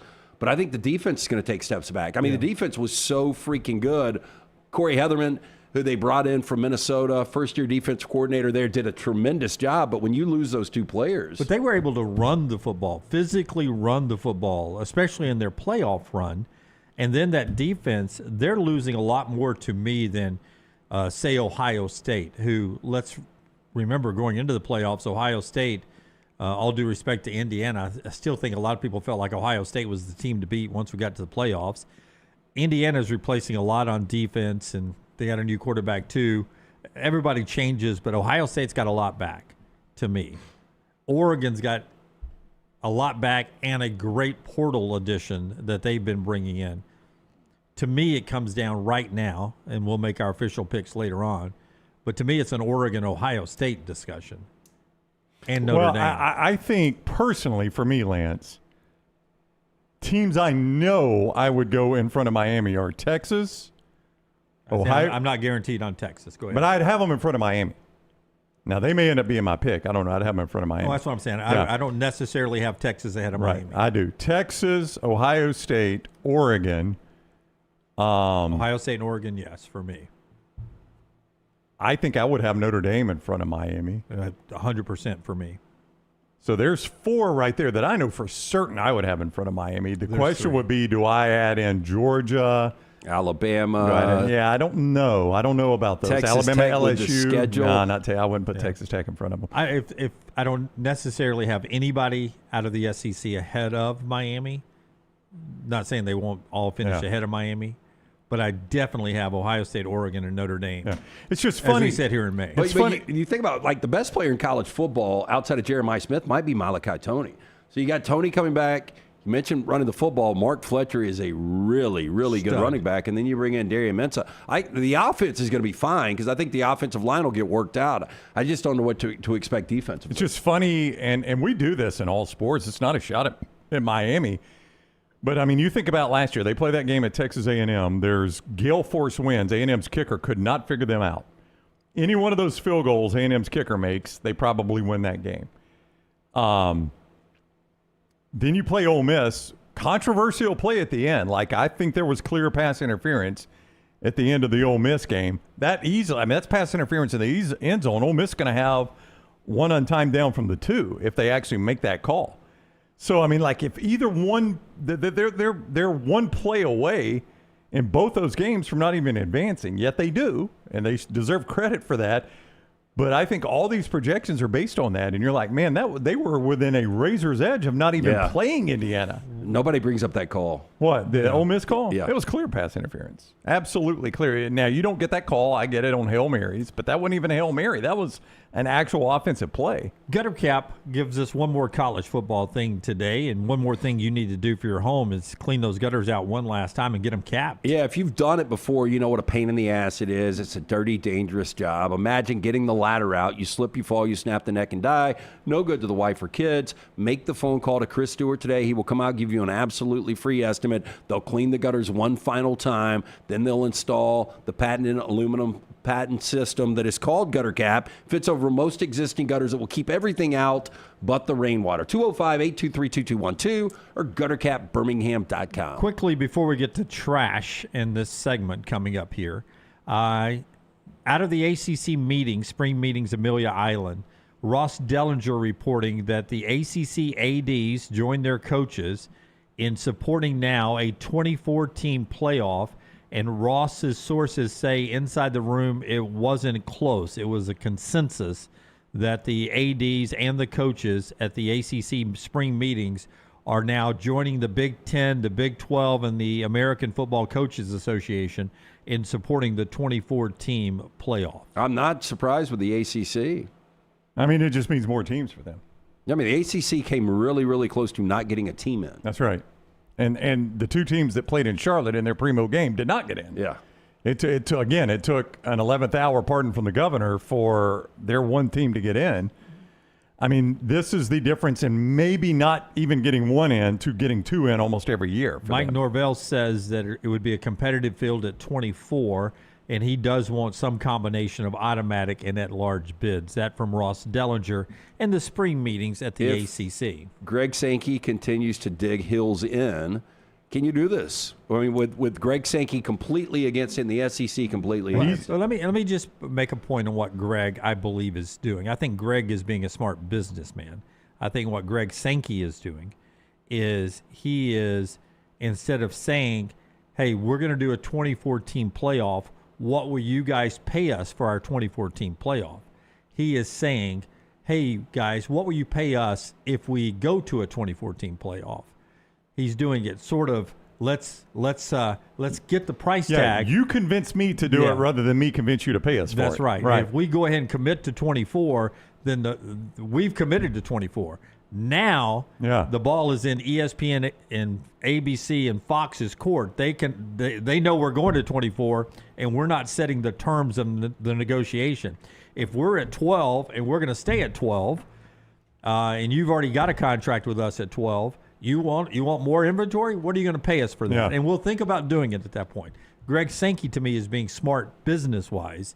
The other conferences are thinking more about their self-preservation. I would say in college athletics, there's no bigger business partner of ESPN than the Southeastern Conference. So to me, Lance, some of this with Sankey is probably driven by ESPN saying, we don't want to go to 24 right now because we don't want to have to pay to go to – we'll go to 16. We'll pay a little bit more to go to 16 recoup some of that, and then maybe we'll go to 24 down the road. I'll also tell you, though, the ABC ESPN deal is less than what Fox, CBS, and NBC is paying the Big Ten. The SEC won the ratings last year, thanks in part to ABC ESPN, but also thanks in part to what the SEC is. ABC and ESPN need to use old CBS as an example. They need to be good business partners with the SEC because there's a lot of streaming services and eventual renegotiations that the SEC will always be a big brand, and there's not blood oath. They're not always ABC, ESPN. It would be good if it was a blood oath, though. Can shop it around. Yeah. Let's do trash today. Before we get to that, our friends at UCA, Urology Centers of Alabama, help you with your health, guys. Prostate health, the kidney stones, everything in between. Great folks there. 70 years of compassionate care. 205-930-0920. UrologyCentersofAlabama.com. 10 great locations, the best urologists. They also do testosterone treatments, vasectomies, and just a whole menu of things to help you with your health, both men and women. UrologyCentersAlabama.com. After the break, we're going to interview Eric Weihenmayer, who climbed the highest mountain in the world, Mount Everest. But he's gay. He's blind. LT's Trash is presented by Bud Light. Easy to drink, easy to enjoy. Our friends at Bud Light. We start first. I don't know how you guys feel about food collaborations, and especially when it comes to pickles. I think the pickle chip is okay, depending. Yeah. I like the pickle chip. But I don't like other... do you remember when they did pickle gum? I do not remember that. I do. I can't remember if I tried it or not, but... Scott remembers the Pickle Witch. Was it a novelty, or was it to stop cramps? Pickle Witch was what fast food? Jimmy John's. That was Jimmy John's. Yeah. How about this? It was unimpressive. Smaller than pictured. Smoothie King has teamed up with Grillo's Pickles to launch a limited-time pickle smoothie packed with electrolytes and hydration-focused ingredients. Collaboration arrives just ahead of International Pickle Day, which is May 16th. Look at that thing. Looks terrible. There's something about, and I went to an Indian restaurant near us that everybody raves about, and the color of my food was off-putting to me. I've got an issue with this. I don't know what you would call it. I'm going back to that place tonight. Yeah, I'm sure. And people swear by it that it's good. I just could not get past the color of my food. The color of that would bother me right there. We've got a backroom proposal here. Oh, boy. So Scott and Brooks have proposed the idea that if I were to drink a full, large pickle smoothie, it should wipe away half the beer I have to drink on the 9 and 9 challenge. No, he has to drink it with the beer, though. No, but we got the 9 and 9. The 9 and 9's 9. Yeah. No. I mean, is that I'm only that's not worth a couple of beers? I'm only going to do 5 Uber trips if I get like the most belligerent drunks on those 5 trips. Or drink a pickle smoothie. I'm going to have to do a planes, trains, and automobiles challenge, but I'm going to stay at a luxury hotel. Oh. No, that wasn't part of it. Yeah. The dig you should have gone for is you should have gone for, it'd be like me having to pay an Uber payoff, but I'm just going to have to run around the building a couple of times. That was an agreed-upon punishment. That was an agreed-upon punishment is what that was, yes. If it's agreed on, then that's different. It was agreed upon. I'll be honest. Drinking 4 or 5 beers, then this would that make me... might be worse than 9 That would beers. make me more likely to throw up than drinking 9 beers. If throw up is what we're after here, they're probably right about that. I don't know if throw up is what we're after. I'm not after that. No, I'm not after that. Anyway, it's going to be on camera. I'm just hoping we bring a few extra hot dogs because I'm a big hot dog fan. Like if we're getting 9, go ahead and order a bunch. Yeah, let's order 12 to 15. Because I'd like to have a catering order of hot dogs. Yeah, I'd like to have 4 or 5 myself. Let's set up a steam line. Yeah. 20-ounce smoothie costs $5.99 for a limited time. On May 16th, customers can also claim free 4-ounce sample of the pickle smoothie in stores while supplies last. Yeah, I'm going to pass. Thank you. Florida man who cops believe was stabbed in a drug dispute was in surgery when a nurse discovered a glass crack pipe, a lighter, and tinfoil containing cocaine in his rectum. That's why he's making this face, right? Yeah, I assumed this picture was taken after. What is that tat? Like a shark's tooth just coming up right to his trachea? I just assumed it was an arrow to point to where you need to stab him to kill him. Oh, God. The surprising find occurred earlier this month in St. Petersburg, where Michael O'Neill, 43, had been transported for a knife wound. While in the surgery, RN located the stashed items. After being hospitalized for his injuries, O'Neal was booked into jail on Friday night for cocaine possession, a felony, and possession of drug paraphernalia. You got stabbed in the arm with this knife, but apparently you got stabbed in the butt with this crack pipe and cocaine. 1 in a million shot. Did not feel it, Doc. Had no idea. I mean, he looks like a famous actor, doesn't he? Well, he looks like John Mayer smelt Hang on, something Dunaway. really bad, or went to our bathroom to the right. Hang on, Dunaway. I got it. Bathroom to the right. I'm thinking Jay Baruchel. Okay, that that's what I guy was gonna who's say. always in the comedy movies with like Seth Rogen and that whole crew. That's not who I was thinking. I don't know. And he has a huge forehead. He does. I mean, room enough for 1, 2, 3, 4, 5 rows of wrinkles. I mean, that's a huge forehead. A lot of wrinkles. So that means he's at least, you get 7 years for every row of wrinkles. He's at least 35. I think we just said his name. Who? I just chucked it at the camera. The guy that got arrested. How old was he? Oh. That seems about right. 43. 43? Oh, wow. Must be a row of wrinkles I can't see. We knew this was inevitable. Waymo is recalling 3,791 robo-taxis across the U.S. after identifying a risk tied to flooded roads during severe weather conditions. Now, the company confirmed the recall May 12th after one of its autonomous vehicles drove into a flooded lane in San Antonio, Texas. Oh, my God. The vehicle was unoccupied at the time and no injuries were reported. However, the incident triggered an internal review into situations involving flooded roads and higher speed limits. Meanwhile, occupied truck with a driver that should know better, also in the puddle. Yeah, I will tell you, like Waze doesn't always, I mean, I trust Waze when I'm traveling, but it doesn't always recognize things, and you need to be, you know, I would imagine the same technology that gives me traffic, Waze, is also controlling these things. Maybe so. So maybe they don't get a quick update on these flooded roads. That could be very dangerous. Gas prices, no joke right now. The stars of a new movie are giving some out for free in Los Angeles. Actors Keke Palmer, Lakeith Stanfield, the stars of the upcoming movie I Love Boosters, hosted a gas giveaway at the Shell gas station on West Pico on Tuesday morning. Is that a low-budget film if we're having to do it at the local gas station? They've been going on tour with this movie, going to different film schools across the country and premiering it early. Oh, there were heavy air quotes with on tour there. But now we're at like a they're gas going station. across the country, but it's not like we're going on tour. Like it's a Q&A session. Gotcha. Now, workers pumped free gas for the first 70 drivers who also received free movie merchandise as well. Even Palmer and Stanfield took their turns at the pump. Thank you, Keke. Actress posted a video of her pumping gas at the event on Instagram while giving a side eye to the high prices. In the clip, she also used an audio clip of former Real Housewives of Atlanta star Nene Leakes' famous "So Nasty, So Rude" line. You remember, like, back, was it the 70s where the gas shortage was so bad, like, gas stations literally were running out of gas left and right? Oh, yeah, you had days to go. Yeah. Like, you could only go on, you know, depending on your letter, Monday, Wednesday, Friday, Tuesday, Thursday, Saturday.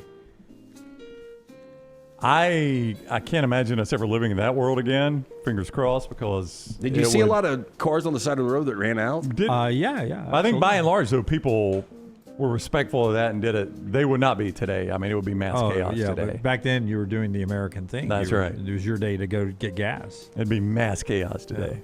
Now I think probably 40% of people wouldn't even believe there was a No, shortage. that's right. If There's no shortage. I'm if going we anytime came I out want. and had to Yeah. announce, like, we got to go back to this system. Well, I mean, some people would be like, I mean, that's shortage for some people, not for us. That's Not right. for me. I need gas. It almost seems like every other car is a freaking Tesla now. That's true.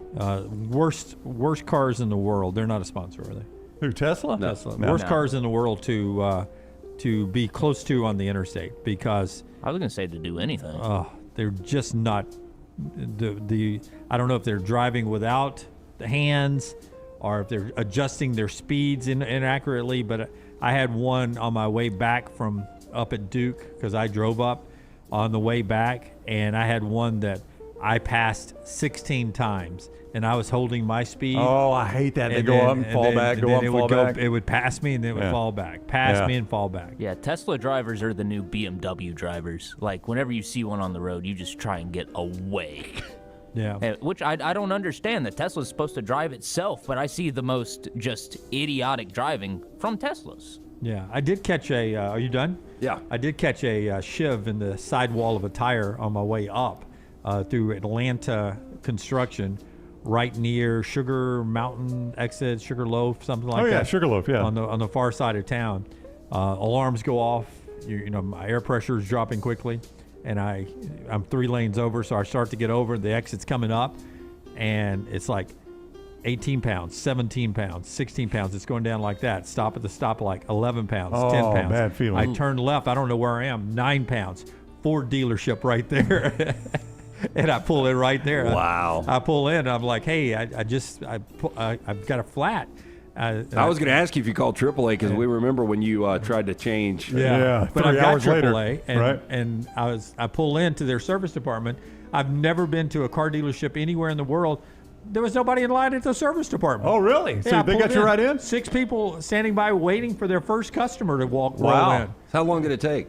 15 minutes. Wow. It was We're right back on the road. I was thinking, thanks, Chase Elliott. I can see we get out on the lead lap. That could have been a 5-hour pit stop. Yeah, it was crazy. But they didn't have a tire that matched me, this typical Jim. So they threw my spare on, which only said, it was the same size, but it only said temporary on it. It didn't have Goodyear or anything, temporary. Right. So they said, this should be good. Didn't charge me a penny. Should? Yeah, Wow. didn't charge me a penny because they didn't have a tire for me to buy. And so I drive up, I'm getting back in, it just doesn't feel right. You know me, I worry about everything. Yeah. So I get off at the next exit in Commerce, and Pritchett Tire, family owned and operated there in Commerce. I pulled in there and I was like, this temporary tire, it doesn't feel right to me. And they're like, do you want a new one? I said, can you squeeze me in? Boom, bought a new one, 15 minutes. I was back on the road again. That'll be $1,500. No. I was Greg Sankey. I don't know. Depends on how much. All right, that's our show today. We appreciate our friends at Bud Light bringing us trash, and Champy's. They're bringing you this final hour of the show. Champy's Chicken, world famous chicken on Highway 119 in Alabaster. Get by and see Sterling today. Destination lunch and dinner location, perfect to watch the Braves and the Cubs. Cubs and the Braves in Atlanta tonight as they battle again. Braves with the it's okay, Brooks. What was that? Braves. I was fiddling around with my wedding band. Okay, don't do that. Yeah. Sound like the old cash register. I could not figure out what it MIA is. Solid gold planes. back Braves the best record in baseball. Forrester wants me to point out that the White Sox have the 4th best record in the American League. Right? Yeah. Who would have guessed that? I saw it this morning, Buster. If the playoffs started today, Rays 1 seed, White Sox 6 seed. Yeah, 2nd best record in baseball, the Tampa Bay Rays. But I'll jinx them. Braves with the Cubs again tonight in that great series. Until next time, God bless you and God bless America.